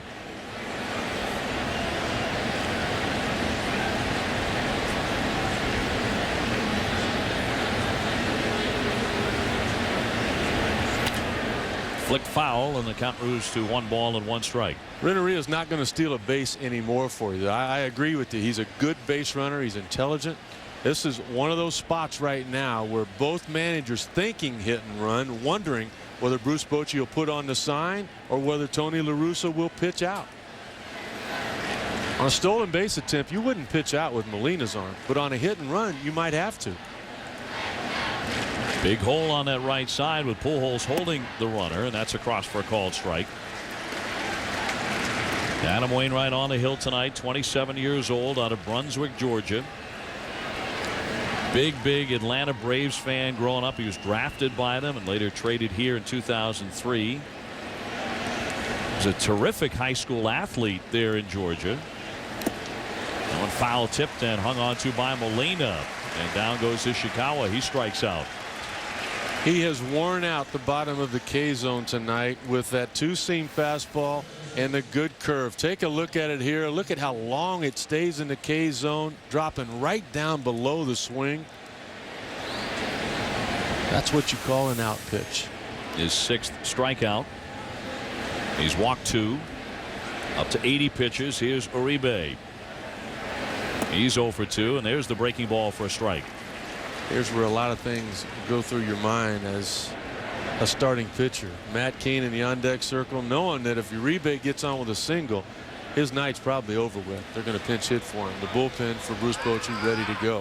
Metter's getting going. That one knocked foul by Uribe. If he hits a double and he drives in a run, you're still in the ball game. If he hits a homer, you're still in the ball game. If he strikes out, you're still in the ball game.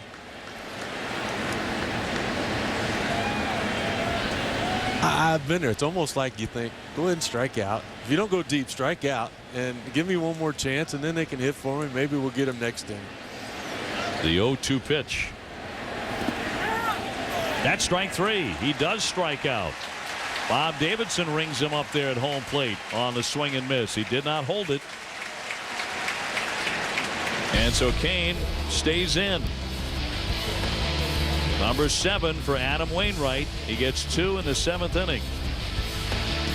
1-0 Cardinals in the middle of the 7th.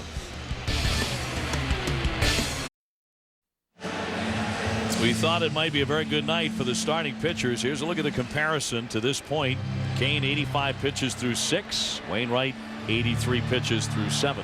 Both of these guys have really stepped up for their teams. Don't forget the 1 run allowed by Matt Cain in the 1st inning. There was an error in that inning that helped lead to it. Wainwright slices that one to right field. Scherholtz on the run into the corner, and that's a foul ball. Wainwright nearly dropped in an extra base hit for himself here in the last half of the 7th. Done that 3 times this year. He's homered already, and he's also hit 2 doubles during this season. On the night, he's grounded to first and fly to center, so he does make contact. There's part of that National League leading run support provided by himself. Again, hitting 8th in La Russa's lineup.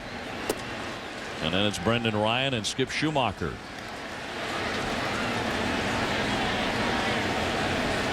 St. Louis 4th in the National League in homers. They're 6th in runs scored. Bounded to 3rd. Sandoval with the easy stop. 1 man out. Let's get back to the studio. Ryan Burr and a Pirates Cubs update. Ryan. You got it, Dave. This update brought to you by Baseball Tonight, 10 o'clock ESPN2. Giovanni Soto with the RBI, bringing home Milton Bradley. Cubs beat the Bucks 4-1. Chicago now 3 back of the Brewers. Oh, by the way, Sweet Lou ejected in this one. Now, there's been a lot of talk about that, and Lou Piniella being a little too nice. Really? And not getting tossed out of games, yes. Although I think Milton Bradley might beg to differ after they went head-to-head the other day. Lou did apologize after that. I heard the main reason Lou was mad. He told Milton, if you take that same swing you did at the water cooler at some of those pitches, we might get some runs. Well, I don't think he apologized for getting on him about some of his behavior in that regard. It was something that he said to him in what was supposed to be a private exchange. Little dribbler here by Ryan. Sandoval charges and gets him by a step.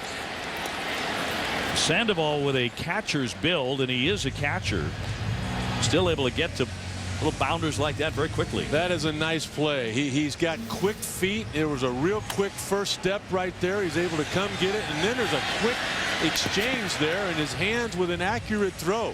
That is a really nice play, particularly when you got a lot of speed going down the base pad. So Ryan retired. Kung Fu Panda doing it defensively, and for a strike on Skip Schumacher, who has gone 1 for 3 with a single. Skip's real first name is Jared, but he says no one's called him that since he was 6. Roll to Renteria. Handles this chance flawlessly, and that's it. 3 ground ball outs, all on the left side. Kane zips through the 7th inning. Both pitchers really pitching well. 1-0 St. Louis.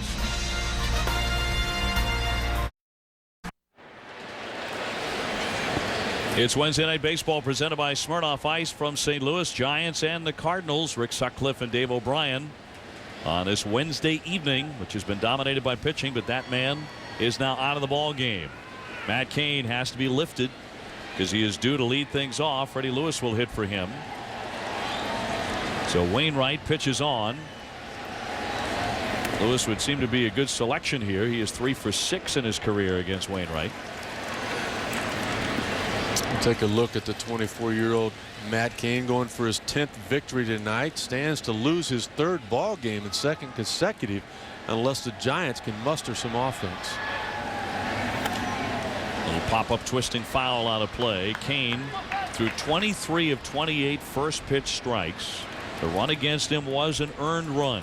Fun to watch, wasn't it? Yes. Both of these guys, just how efficient, how quickly they work, how they pounded the strike zone with good stuff in different type ways. Both of them with terrific tempo. Lewis to be followed by Rowand and then Wynn.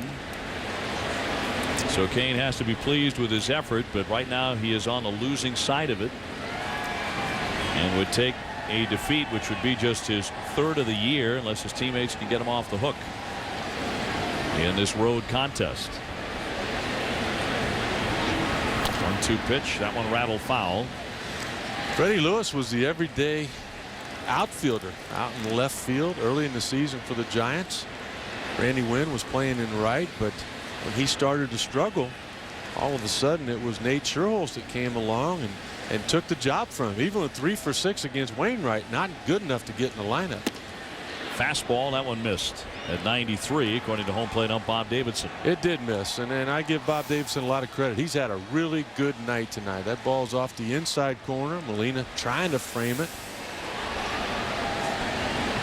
When you say an umpire's had a good night, my ears really perk up. Rocketed into right field. That could be trouble. Lewis can really run. It's all the way to the warning track and up against the wall. Lewis heading into second. He'll be content with a stand-up double. This is one of those spots where a long time ago, and I've talked about it many times, you're probably tired of hearing it, but Walter Alston said in a 1-run game, one manager or another can make the difference. Bruce Bochy had 4 guys on his bench. He had to pick the right one. He goes with his only real left-handed threat, and Lewis comes through with him, giving Matt Cain an opportunity to get off the hook and also an opportunity to maybe win this game. I will say this, all respect to Bruce Bochy and Walter Austin. I would take the left-hand hitter who's 3 for 6 against the pitcher. I think I would. First man to get to second base tonight. Well, he had a switch hitter with Torres he could have gone to, but now there's a lot more to it. Now the wheels are turning defensively. Now what do you do with Aaron Rowand? Obviously, if he's swinging it, you want him going to the opposite field. He's 1 for 3 with a single. And he has been swinging a hot bat since they made him the leadoff man. Deep short. Ryan across the diamond. Safe. Lewis holding at second base. Ryan thought he got him. Rowan safe at first base. And here's Tony La Russa out to talk things over with the young Todd Titchener. The little bobble on the part of Brendan Ryan cost him the call here. This play was awful close. Albert Pujols may or may not have stayed on the bag long enough. There's the bobble. There's a strong, accurate throw. It looked like Albert might have come off just a little bit, trying to influence the call there. Boy, that was bang, bang, but Ryan had to bring it around his uniform, and on that play with the dig by Pujols, they got him. He's out. So Ryan has a beef. Lewis staying put at second base. First and second, nobody out. And Randy Wynn, the hitter. He's had a good night, 2 for 3. You've got to be looking for the bunt right here. And in this spot, you've got to make Thurston, the third baseman, field it. Pujols will come and get it, and he'll get the force at third. Showing bunt, does not try for it, outside for ball 1. That's the biggest pet peeve I have with guys, particularly in the big league level. When you're going to sacrifice bunt, you got to get a strike. That's the first thing you think of. Get a pitch that you can handle. So many times you see a guy try to chase something or try to get the job done when he doesn't have the proper pitch to do that. Into the dirt. And 2-0. Pablo Sandoval is on deck. He's driven in 40 runs and hit 11 homers. And he is the best hitter in their lineup. I'd let him swing away here. Randy Wynn has a track record. He is a proven pro.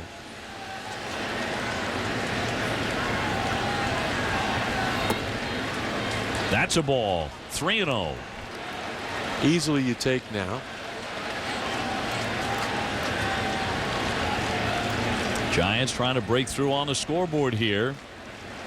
I don't think we'll see the sacrifice bunt again. If you're going to let him swing 2-0, why not 3-1 if he throws a strike here?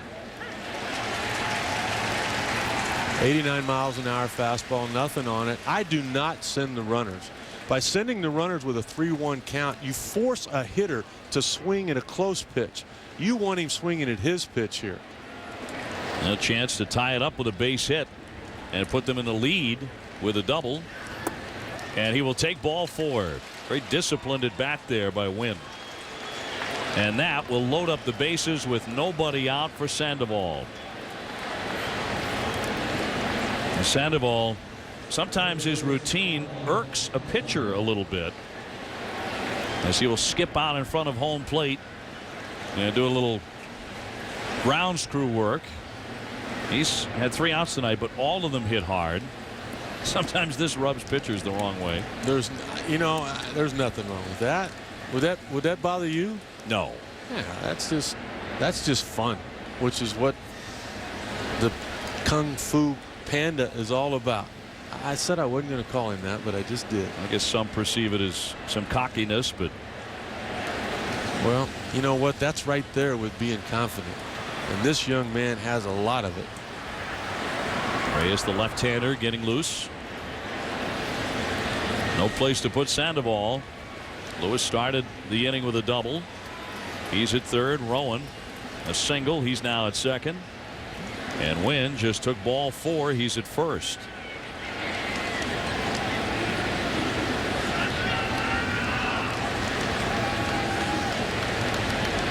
Sandoval with excellent power. Bases all loaded up with nobody out. And Wainwright delivers wide for ball 1. We showed with the K-zone package Wainwright pounding the bottom of the zone with that 2-seam fastball. He's thinking double play right here. He wants to make a pitch to get a ground ball at somebody. The Giants, on the other hand, are thinking of another kind of double.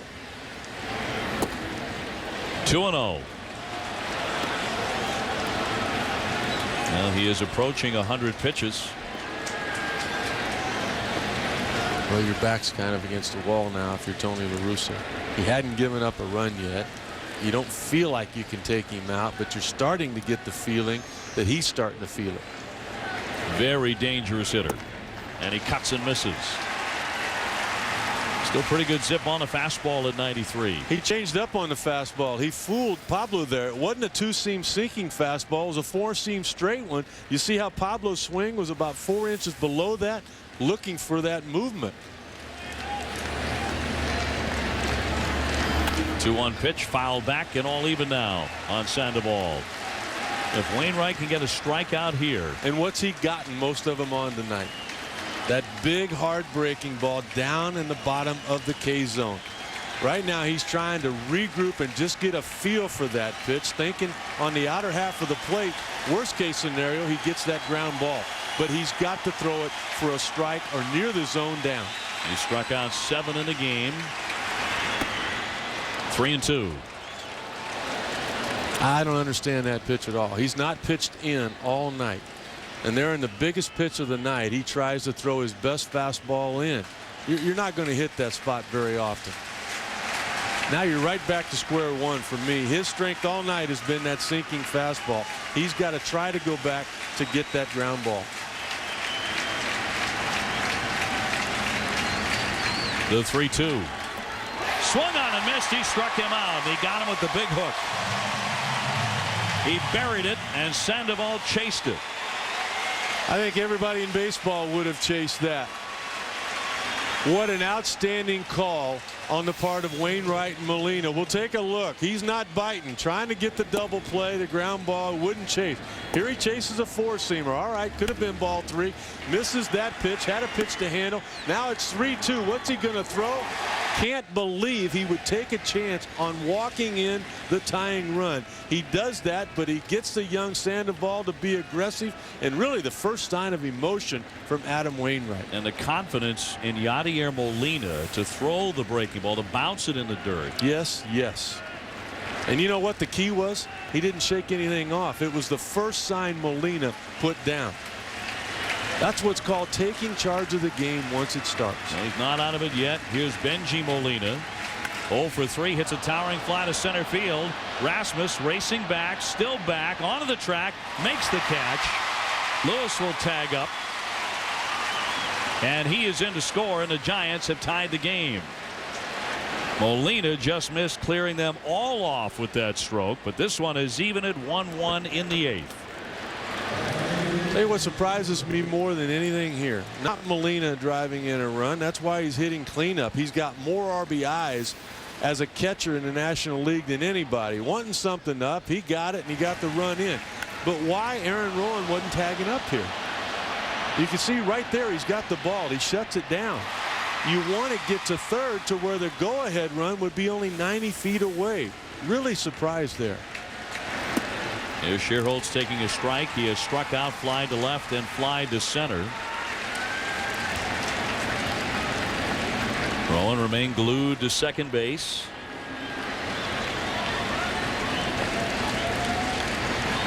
He is the go-ahead run for San Francisco. Caught on and missed. Quickly 0-2. Wainwright finally giving up a run in the top of the 8th inning. A 1-1 game in St. Louis. Managers. Bruce Bochy picking the right pinch hitter. Making a move. Tony La Russa not making the move. Making the right move so far with Wainwright.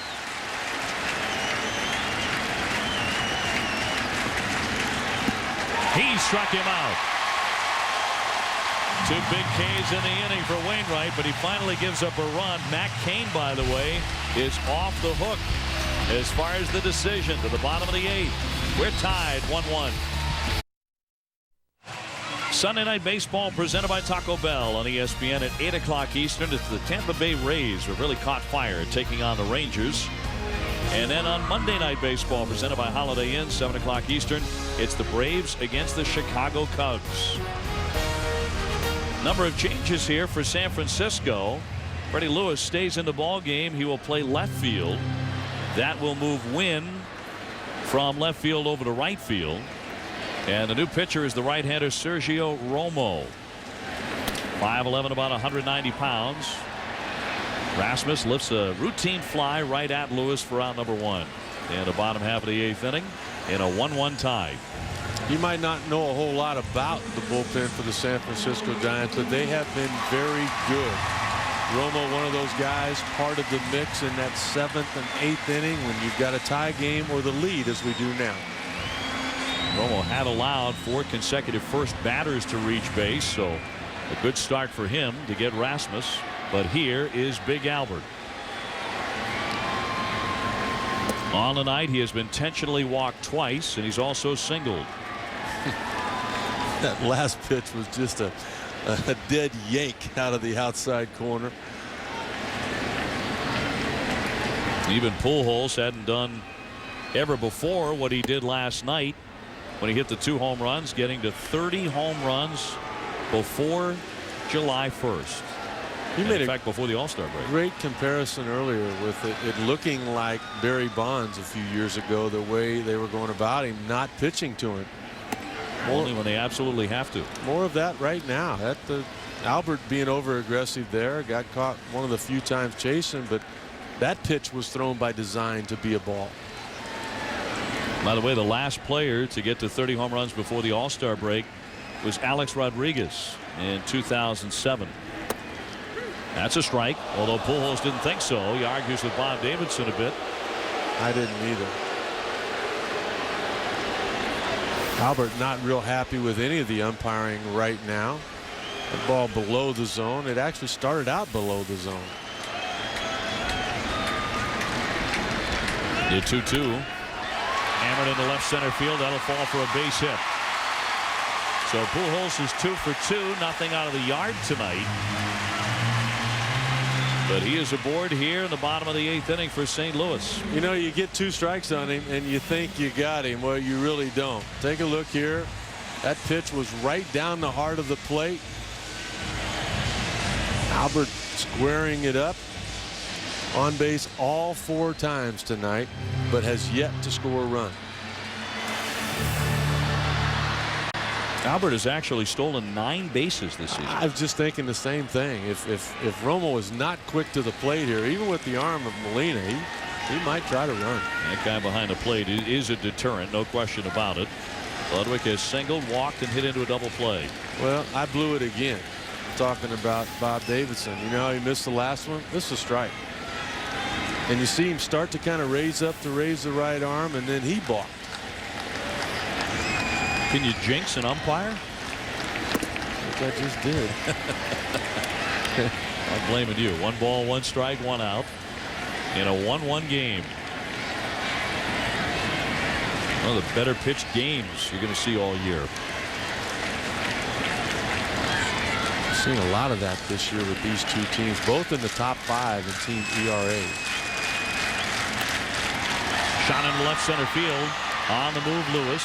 They'll make the catch. Pujols retreats to first base, and there are 2 down. Reds and the Diamondbacks playing tonight. For an update on that, let's get back to the studio and Ryan Burr. Ryan? All right, Dave. The Reds trying to get 3 back of the first place Brewers. Everyone involved in the Central Division, and the Reds win it 1-0. Johnny Cueto now 8-4. Gave up just 1 hit, no earned in 6 innings, guys. And with that win, Cincinnati is at 500 at 38-38, very much in the race. Our old partner Dusty Baker doing a terrific job again.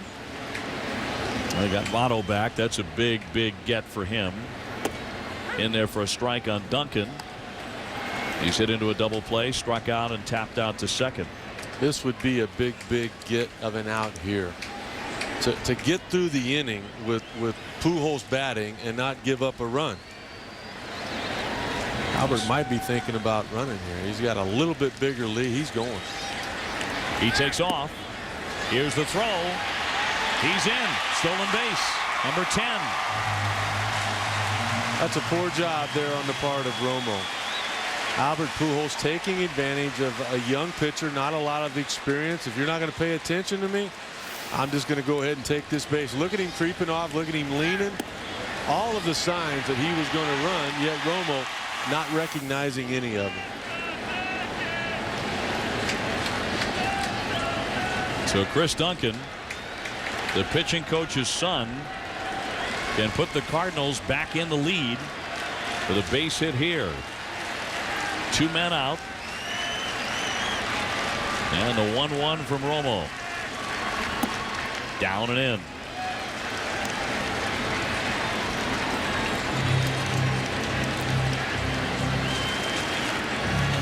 Looking on a little bit more intently than normal, I'm sure. I think, yes. With his boy at the bat. Well, and the game on the line, chance to win. Hooked down the right field line, but foul. He hooked it too much. A lot of emotion out of Dad, huh? Yeah, but he can't just be another player. Get that name on the back of the uniform. Our conversation between Molina and Romo. Again, Matt Cain will have no decision tonight, but very solid over 7 innings, allowing 6 hits and 1 run. I think no he decision. just pitched himself into that All-Star game in 2 weeks, did he not? He looked awfully good again. And you know the National League's got to be thinking about trying to finally get a win in that ball game, and I think Cain and Lincecum could probably wrap up 3 or 4 innings for you. Game will be right here on July 14 in St. Louis. Well off the plate, 3-2.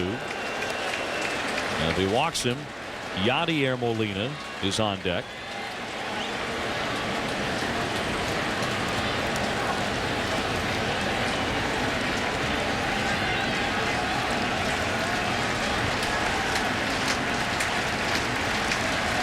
Tied 1-1, 2 down in the 8th inning. Pujols at second. You might wonder why Bruce Bochy wouldn't have a left-handed reliever in here now. Jeremy Affeldt down there pitched 2 innings last night. Jonathan Sanchez, the other left-handed arm, had struggled as a starter and got sent to the pen.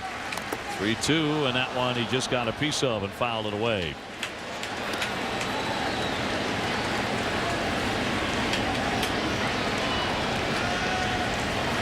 Bruce Bochy's team has been a big surprise. 42-34. 17 wins in the month of June. It's been a long time for that organization since they've had a month that good.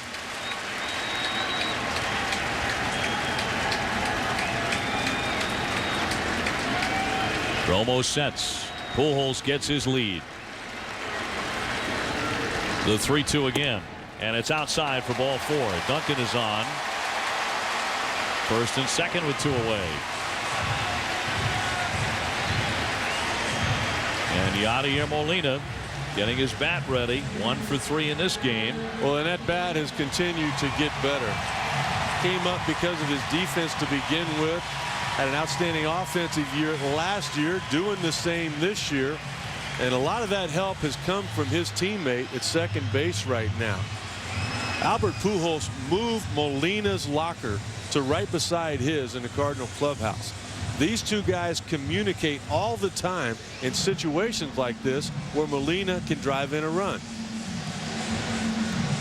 Tony La Russa is going to bring a pinch runner on to run for Duncan. Look at him nodding his head right now. Albert Pujols telling him to settle down. Pujols was throwing his arms down, saying settle down and get you a pitch down. That is where your strength is. Tyler Green to run for Duncan.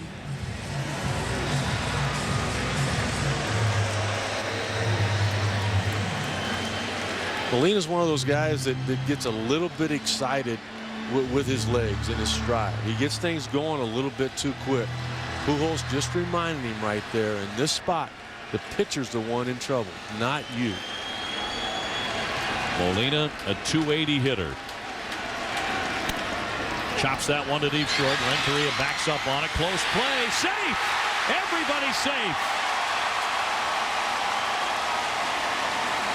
Pujols starting to dart in the direction of home plate. Time was called. Renteria went the short way, and it cost him. Well, one manager goes to his bench for a pinch hitter. It works. Another goes to his bench for a pinch runner, and it worked. Absolutely no reason for Renteria to go to second. You've got a slow-running catcher here. They just pinch ran for Duncan after the walk. He's in there easily to me. Uribe can try to sell it, but why does Renteria not go to first base? That's Yadier Molina running.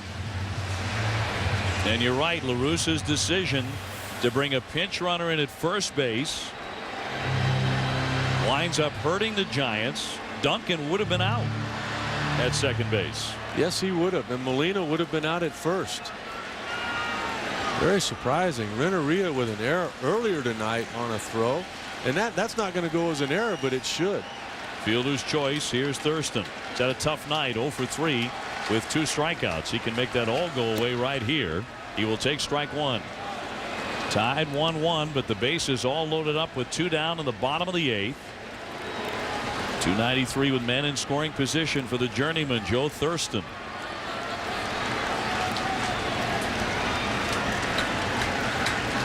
Pujols, Green, and Molina getting their leads. Albert Pujols, the go-ahead and potential winning run.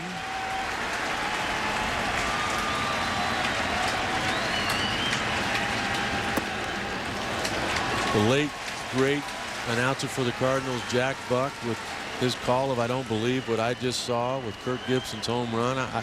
I mean, I don't believe that. Renteria's got to know. He saw the pinch runner. He knows who's at home plate. Those are all things that you check before the ball is thrown. Romo with the 1-1. Good swing, but a foul back by Thurston. And now the right-hander has the upper hand on the number 7 batter.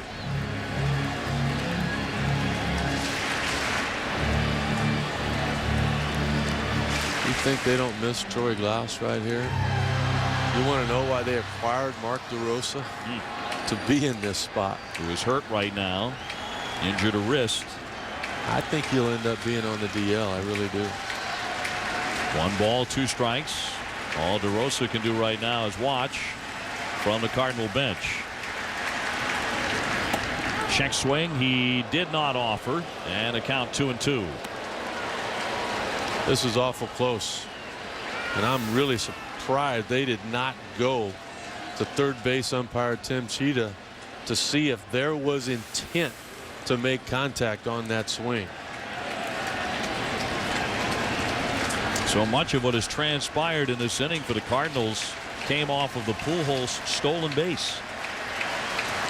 He's now at third. The 2-2 just got a piece of it. Thurston still alive.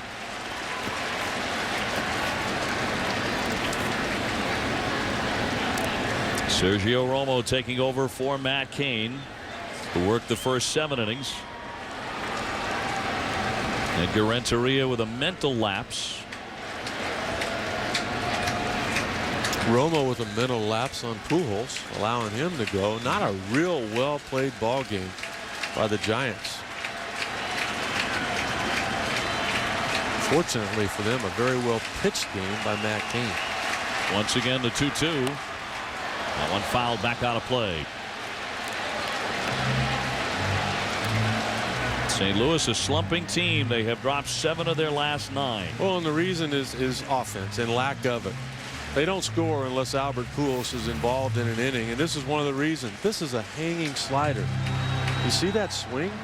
That's not a swing with authority. That's just a swing hoping to put the ball in play and not strike out. Cardinals have had a lot of that.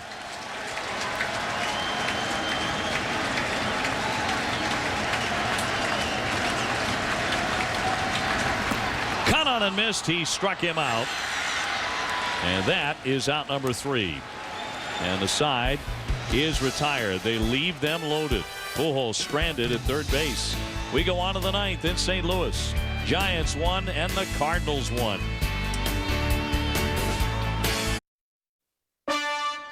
Ryan Burr in studio. Baseball tonight over on ESPN2. Check out the top performers of the day. And how about Giovanni Gallardo of the Brewers? 12 Ks, career high in the no decision against the Mets. Mets 1-1-0. Joe Mauer continues to flirt with 400, 3 for 3 against the Royals. And Ken Griffey Jr., 621 now, 44th different park he homered in. Ryan, thank you very much. And there's Edgar Renteria stinging a line drive into left field. Schumacher, the new left fielder, will scoop it up. And Renteria, by the way, the happiest man in the ballpark when that inning ended after his mental lapse really caused the Giants to be put into a tight spot there. He singles to start the 9th inning. Tyler Green will remain in the game at second base. Schumacher goes from second out to left. And it's still Adam Wainwright on the hill for the St. Louis Cardinals in a 1-1 tie. Travis Ishikawa here. He's gone 0 for 2 with a walk tonight. I think he might bunt. Absolutely no problem with Wainwright still being out there. He did nothing really wrong in that last inning. He gave up the leadoff double, but then Rowan's base hit. He was really out. You walk Wynn after that. You strike out Sandoval, and you get Molina. Hit what would have been the last out of the inning had to call it first gone your way. Not bunting, and it's outside. Thurston is camped In front of the grass at third. Now he's going to back up. Ishikawa taking a long look here. Well, Bruce Bochy is as aggressive as any manager in baseball. When he was behind a run, he tried hitting and running at one point. Now that he's ahead, well, anything goes. Renteria at first, and it's pop foul on a play. 1 ball, 1 strike. Ishikawa's not really the kind of guy you want to hit and run with, though. He's done a lot of swinging and missing tonight. I'd go to the bunt. I'd just go ahead and try to get Renteria in the scoring position. You can't steal with him, and you can't count on the hitter to make contact. The Giants with an excellent bullpen. Not bunting, fouled away, 1-2. Reyes is still throwing in the bullpen, the left-hander for Tony La Russa. That's all about having a left-hander there, forcing Bruce Bochy's hand with the pinch hitter later on. You're not going to bring him in to face Uribe in the on-deck circle. Lewis due up after Uribe.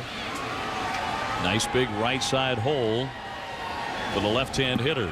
Pitch into the dirt, blocked by Molina. 2-2.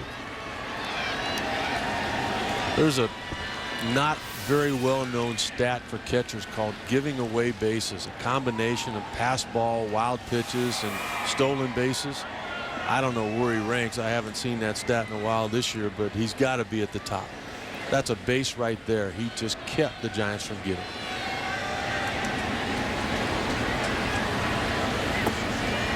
The count fills up on Ishikawa. I send him. I send him right now, and I'll tell you why. He could very well chase a breaking ball for strike 3, but if it's a breaking ball, Renteria still has a chance to beat Molina's arm. If it's a fastball, Ishikawa might hit it out of the ballpark. And Renteria has lost a couple of steps. Used to be a standout base stealer. He is running. Swung on and missed. Here's the throw, the tag, not in time. And Renteria has a theft on the swing and a miss, strike 3. Molina couldn't get him, and Renteria is in scoring position. Bruce Bochy being aggressive right here, knowing what would happen. It is a breaking ball. Takes a lot of time. It's in the dirt. Molina's got to avoid the hitter after the swing. Renteria getting a decent jump, taking a look. That is the only way he's going to steal a base these days. There's the breaking ball. He does everything he can possibly do, but he did not have enough time to get Renteria. Wainwright with 10 strikeouts, trying to get Uribe again. He whiffed him in the 7th inning. Juan Uribe 0 for 3. Of course, Uribe won a World Series with Ozzie Guillen and the White Sox in 2005. I remember that last play he made down in Houston to win that World Series. What a play. It was a dazzling off-balance throw to beat Orlando Palmeiro of Houston for the final out as the White Sox won their first title in 88 years. He's a different kind of guy. He's not that little shortstop anymore that he was then. He's a versatile, valuable infield type of guy for the Giants. Got on and fouled off of the plate. Giants during a stretch where they're going to play 17 consecutive games leading up to the break. Uribe, one of those guys that can spell everybody on that infield if needed. Carney Lansford, the hitting coach for the Giants.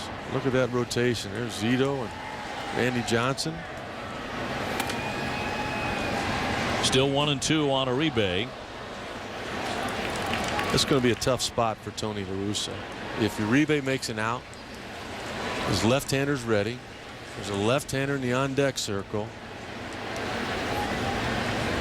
What do you do with Wainwright? Who has pitched so well tonight. Again, caught on a miss, blew it right by him. At 92, an elevated heater for his 11th strikeout. A lot of holes. Yeah. Uribe's not really changed much as an offensive player. He's going to swing it. That fastball up and over the zone. He'll chase the breaking ball down and below it. Conversation now with Molina. I'm sure Dave Duncan sent him out to say, look, this guy's been wearing you out. He's 4 for 7 off of you. He already hit a double. You got a base open. Do you want to put him on? You want to go after Rowan? If you don't put him on, don't worry about bouncing anything or pitching around him. Rowan, the right-hand hitter on deck, but first it's Lewis, who doubled off of Wainwright and scored the Giants' only run that tied it in the 8th inning. In for a strike. Good night to talk about winning baseball in that curveball, was it not? We've seen a really good curveball tonight. 27-year-old from Brunswick, Georgia, delivers down into the dirt. Well, you can throw just about anywhere in that batting circle, and it seems like Molina is going to find a way to stop it and keep that runner from advancing 90 feet. And a lot of these Giants will swing at it. Too high, 2 balls and 1 strike. 2 down in the 9th inning. 120 pitches now in the night. That's a nice number. That's a nice effort from Adam Wainwright. Chop foul. That one got him off the leg. 2 balls, 2 strikes. Edgar Renteria, should he score, would give the Giants their first lead of the game. Wainwright has really been a hoss tonight with 121 pitches. Well, the only guy that scored is the guy standing at home plate right now. Freddie Lewis pinch hit in the top of the 8th inning. Double. Came around on the sac fly by Benji Molina. It's kind of ironic, a guy that started the game on the bench being the difference.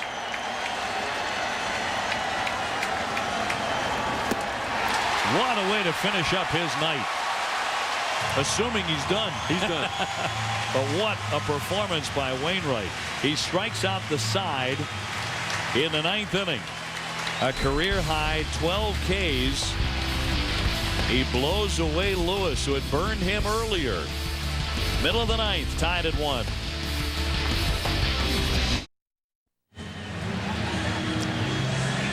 Bruce Bochy on the hill has just removed Sergio Romo in favor of a lefty. Affeldt is going to come on because Tony La Russa is bringing up Rick Ankiel to bat in Wainwright's spot here in the bottom of the 9th inning.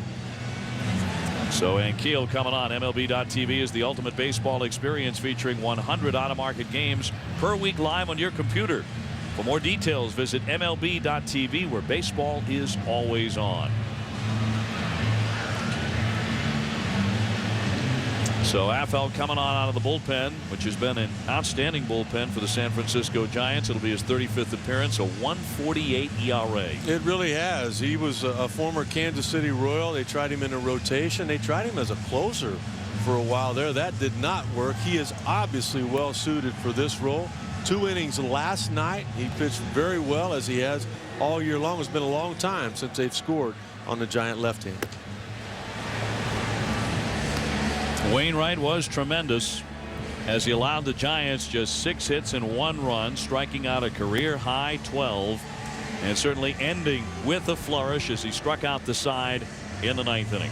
Only allowing 6 hits, only 3 walks on the night. He's been tremendous with that breaking ball down below the zone. Molina coming up with everything, expanding the zone up with the fastball. Good late movement and good velocity from the first pitch, OB to the last. Had a standout curveball going. That's a horse. I mean, that's what you look for. During his minor league career, he led the league 3 times in games started. Had a middle finger injury last year, which took him out of some starts, but he's back healthy again. And Keel coming off the bench as a pinch hitter in Wainwright's spot, the 8-hole in the order. Chris Ankiel had a nasty collision with an outfield wall on May 4th. He was on the DL for 16 games, and he's been up and down since then. 5 homers on the year, none of them against left-handed pitching. First pitch in the bottom of the 9th. Good sharp breaking ball for strike 1. You wonder why you would go get him. You're not going to see Rick Ankiel flinch like this with a right-hander on the mound. You take a lot of sting out of the swing. 0-2. And Keel hit just .240 in June with just 3 home runs. So the bat went to sleep. And you kind of wonder, well, why wouldn't Tony La Russa counter with a right-handed hitter? Well, he really doesn't have one. All he's got left is the backup catcher, LaRue. DeRosa's active, but not available. And down he goes. He strikes out. Molina will toss on to first to complete it. And Ankiel whiffs quickly. That was an easy move for Bruce Bochy to make, knowing the lack of options for Tony La Russa.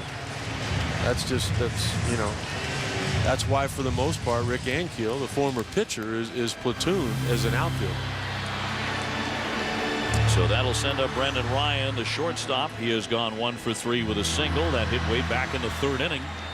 Tied up 1-1 in the bottom of the 9th inning. Ryan, a good contact man. He checks his swing, and that is ball 1. You see Mark DeRosa with his uniform on, trying to get right up front there by hitting Coach Hal McCrae, trying to give them the ideal he might be available, but he's not. Another check swing. Did he offer? He did, says Todd Titchener, and that's a strike.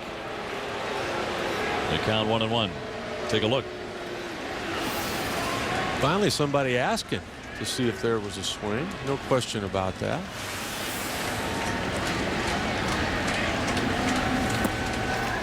One and two now. 36,928 looking on at Busch Stadium. On a night that couldn't have been nicer. Now for Cardinal fans, it'll be nicer if they pull out a win here. They have lost the first 2 games of this series to the Giants. Swung on and missed, and he strikes out. Brendan Ryan fans. Affeldt has come on and chewed up the first 2 hitters. Tony La Russa can't be happy with what he's just seen here. Bottom of the 9th, you need a base runner, you need a run to win a ball game, and nobody's swinging at a strike. Off-speed pitch, change up, down, strike 1, 2, and 3, as was the curveball with Ankiel.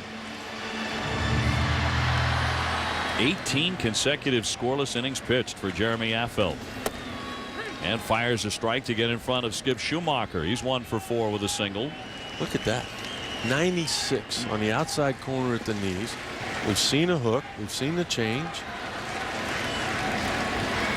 Nobody on base, 2 out, and another ugly swing by a Cardinal. And their approach against Affeldt. Well, you know what? It's been that way all year long. Not just tonight against Affeldt or against Kane. It's if Albert Pujols doesn't hit, they don't score. Still Schumacher, 291 hitter. But platoon. Brendan Ryan normally leads off against left-handed pitching. Now the Cardinals really stumbling in the month of June and now into July. A little trickler here. Uribe on the first base, and that will retire the side. And we are headed to extra innings. Rowan and company still hanging in there against the St. Louis Cardinals. We're tied 1-1 going to the 10th on a Wednesday night. Ryan Burr in studio. The Cardinals and Giants ready to play extras at Busch Stadium. Let's get you caught up to date on some baseball from around the major leagues today. We start with the Mets and the Brewers. Giovanni Gallardo, 12 Ks over 7 innings, but takes the no decision as the Mets win 1-0. Phillies Brewers. The Phillies Braves. Braves trying to stay alive in that Eastern Division. Matt Diaz leaves the building. Jair Jurgen, 7 innings, 1 hit. Braves a blowout win 11-1. Cubs trying to keep pace in the NL Central Division. Looking to pull within 3.5 of the Brewers, and Derek Lee has left the building. Cubs beat the Pirates 4-1. Cubs 3.5 back of Milwaukee. Scores currently underway right now. Top of the 4th inning. The Padres on top of the Astros 1-0. Alfonso a home run, his first of the year, as San Diego leads it 1-0. The Rangers and the Angels. Rangers a 1.5 games out of first in the West behind the Angels. Hank Blaylock, his 15th home run of the year. Texas on top of the Angels 7-4. Back to Dave O'Brien now in St. Louis. We're playing extras. Our score tied 1-1 to the top of the 10th inning. We go on Wednesday Night Baseball, presented by Smirnoff Ice. The Giants will have the top of the order coming up. And Sunday Night Baseball, presented by Taco Bell, coming your way on ESPN at 8 Eastern. The Tampa Bay Rays battling the Texas Rangers. And then on Monday Night Baseball, that's presented by Holiday Inn at 7 Eastern. It's the Atlanta Braves and the Chicago Cubs. Some managing decisions harder to make than others. This one's not a tough one. Bringing Affeld in for Bruce Bochy was not tough. Ryan Franklin against Aaron Rowan, 1 for 10. And Franklin with that distinctive beard in his 29th appearance and an ERA under 1. Is that the word you use to describe that? Rowan taking up high for ball 1. He's gone 2 for 4 tonight. You know, another thing Rowan can take is he can take you deep. Had a huge year with the Phillies as a free agent, 27 homers with them. Different ballpark, no question. Well, certainly one of the most aggressive outfielders in baseball, an all-out style. Got him his first Gold Glove in 07. He's suffered so many injuries: separated shoulder, broken ribs, broken nose. Yeah, played with a cracked rib last year. He cuts and misses. You wonder why is he leading off. The Giants really didn't have anybody to do that. Bruce Bochy said that the reason he did it was because he's got experience and it wouldn't affect him. And Aaron Rowan talking about how he loved the challenge. This is an opportunity as a leadoff guy to help lead this team.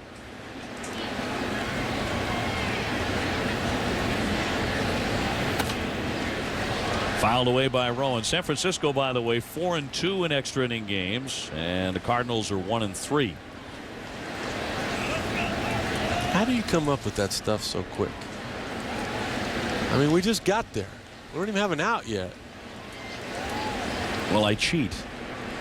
You do? How do you cheat? So I got through Syracuse. A cut and a miss on a pitch down into the dirt. I'm just kidding, Mom. Rowan strikes out for the second time.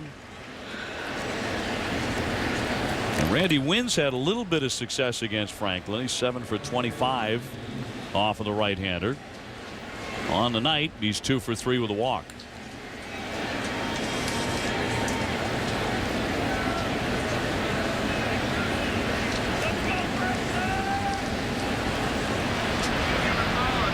Bobby Howry now getting loose in the bullpen for San Francisco.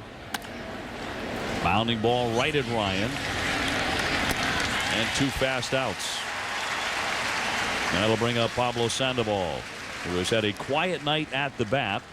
Man who may be headed to the All-Star game right here in St. Louis in a couple of weeks. Started the evening hitting .338. He is 0 for 4 tonight. .394 in the month of June. The Giants players talk about his energy that he brings to that clubhouse, that he brings to every game that he plays in.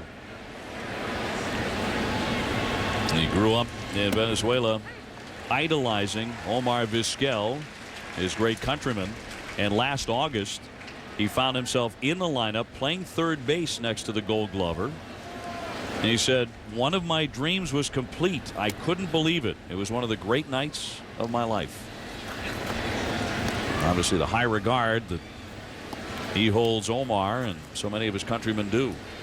Tell you what, the American League is holding him in high regard now.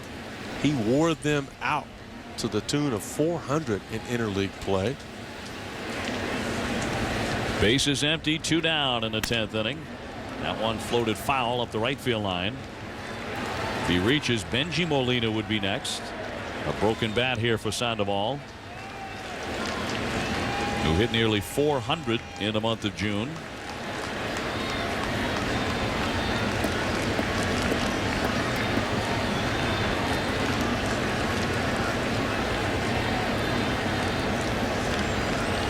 We talked about him being ambidextrous. He is naturally left-handed, but he taught himself to throw right-handed when he was 10 years old because he wanted to catch and play third base.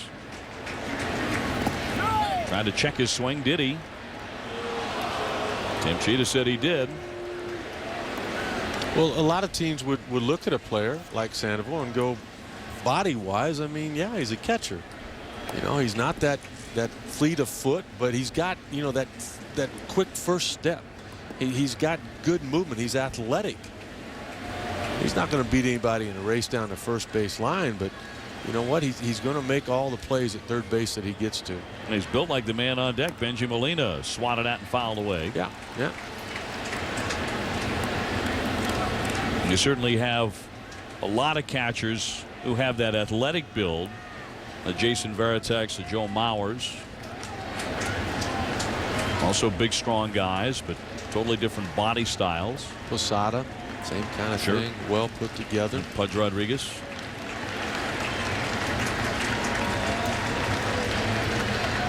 Here's the 2-2. He wouldn't offer. Now a full count on Sandoval. Kind of thinking about the Giants and what do they need to catch the Dodgers or to stay in the lead in that wild card. They need another bat? I think they do. I think they need a power bat. And because of the wild card that they talk about Sandoval, they could get it at first. They could get it at third. He can play either position. They could do it with a corner outfielder. Here's the payoff pitch from Franklin. And hammered foul on the play to the left. Some of the names that have cropped up in the rumor mill include Nick Johnson with Washington, Aubrey Huff, who toils now with Baltimore as far as coming to San Francisco and being that bat that could make a difference. Well, Baltimore's out of it. Cleveland's out of it. Washington's out of it. San Diego and Arizona. That's about it. Loop foul again on a play down the left field line. And this battle continues between Franklin and Sandoval. I can't tell you said it, but a guy earlier today on the Giants told me that if the catcher can catch it, Sandoval can hit it. He's not up there to walk. He's not real worried about that on base percentage. He's going to swing it. Franklin trying to pin down that last out here in the top of the 10th. Line and caught that one right at Ryan. Side retired. We go to the bottom of the 10th inning. And Albert Pujols will be the second man up. He's already hit 30 home runs. He leads the majors with 77 runs batted in.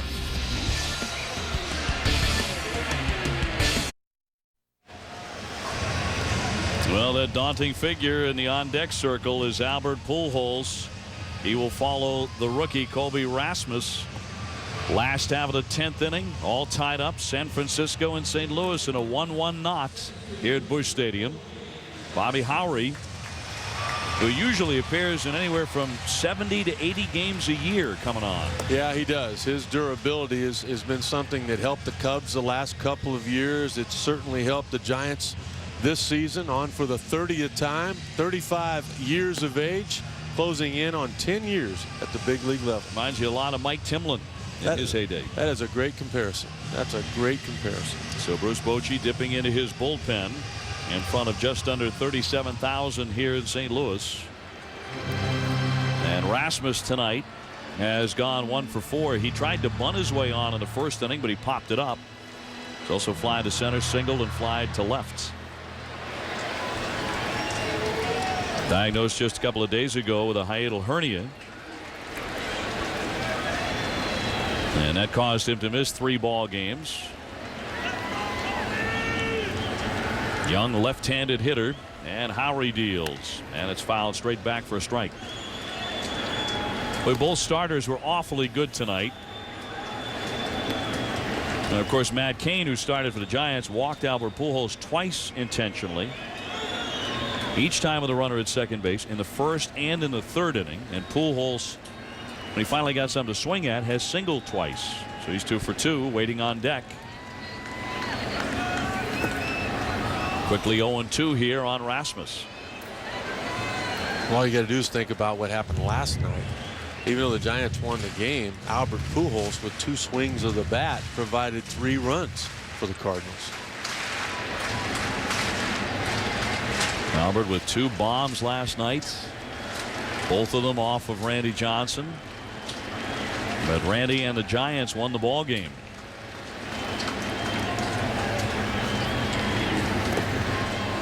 1 ball, 2 strikes on the rookie. This is 2, 3, and 4. How sore do you think the Molina brothers' bodies are going to be after this game tonight? They have taken a big time beating with all these pitches in the dirt. I don't care about all of that gear. That stuff, well, I wouldn't know, but it's still got to hurt.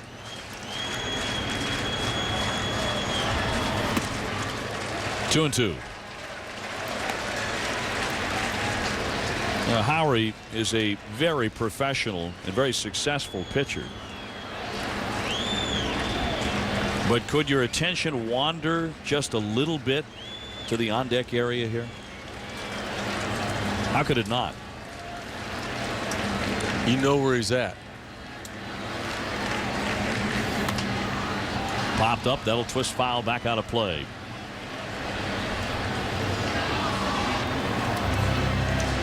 Howery's he's as high a percentage of fastball thrower as there is in baseball. You see the good fastball in 95 miles an hour, but you see a hitter starting to catch up with it. As a pitcher, that tells you that if you can repeat your delivery, have it looking like that fastball, get the changeup grip, let the grip create the movement, a lot of times young hitters will help you out by chasing. Popped up. Sandoval looking for room. The wind's taking it a bit, and he will bobble the ball on the warning track and drop it.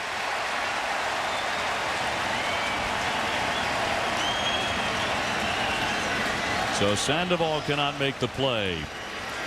And Rasmus is still alive, and that will be an error. Kind of been that way all night. Coming into play, the Giants had 10 straight games without an error. They were 5th in the National League in team fielding percentage. That's the 3rd error that they made tonight, and they could have been charged with more. 3 errors tonight for San Francisco. Rake but foul. Well, that doesn't count. Renteria's mental error. That's correct. And Renteria trying for a forced play at second. Apparently forgot a pinch runner had just been brought into the game to run from first to second. And it was the opposing catcher going down the line. So in your mind, you put out any kind of force play. You know where that throw's got to go. But Renteria had the first error of the night in the first inning. That missed. Molina held it there for an extra beat to count 3-2. Molina's kind of turning around too, as if to say to home plate umpire Bob Davidson, you missed one there.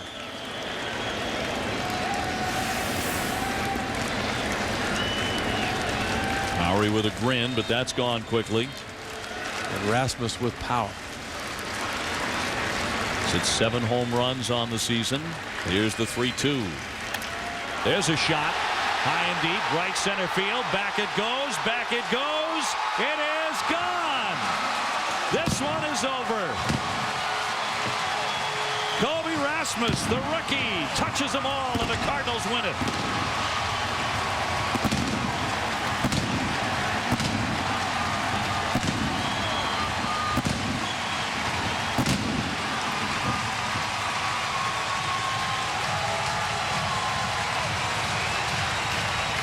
I guess you can kind of see why they like this kid a lot.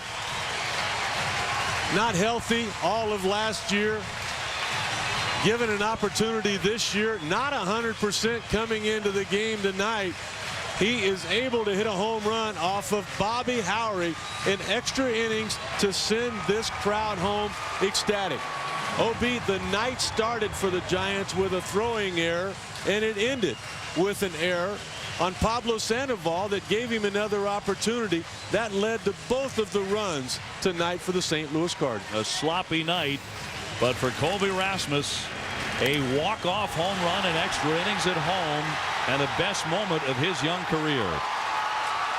There is not a stat that will show it, but I guarantee you by design, Bobby Howery with 3-2 said, I can't walk him because Albert Pujols is in the on-deck circle. You challenge him. Hitting in front of Albert Pujols might be the best spot in all of baseball for someone to hit now. Remember, Howery also thought he had him struck out on the pitch that Bob Davidson didn't give him.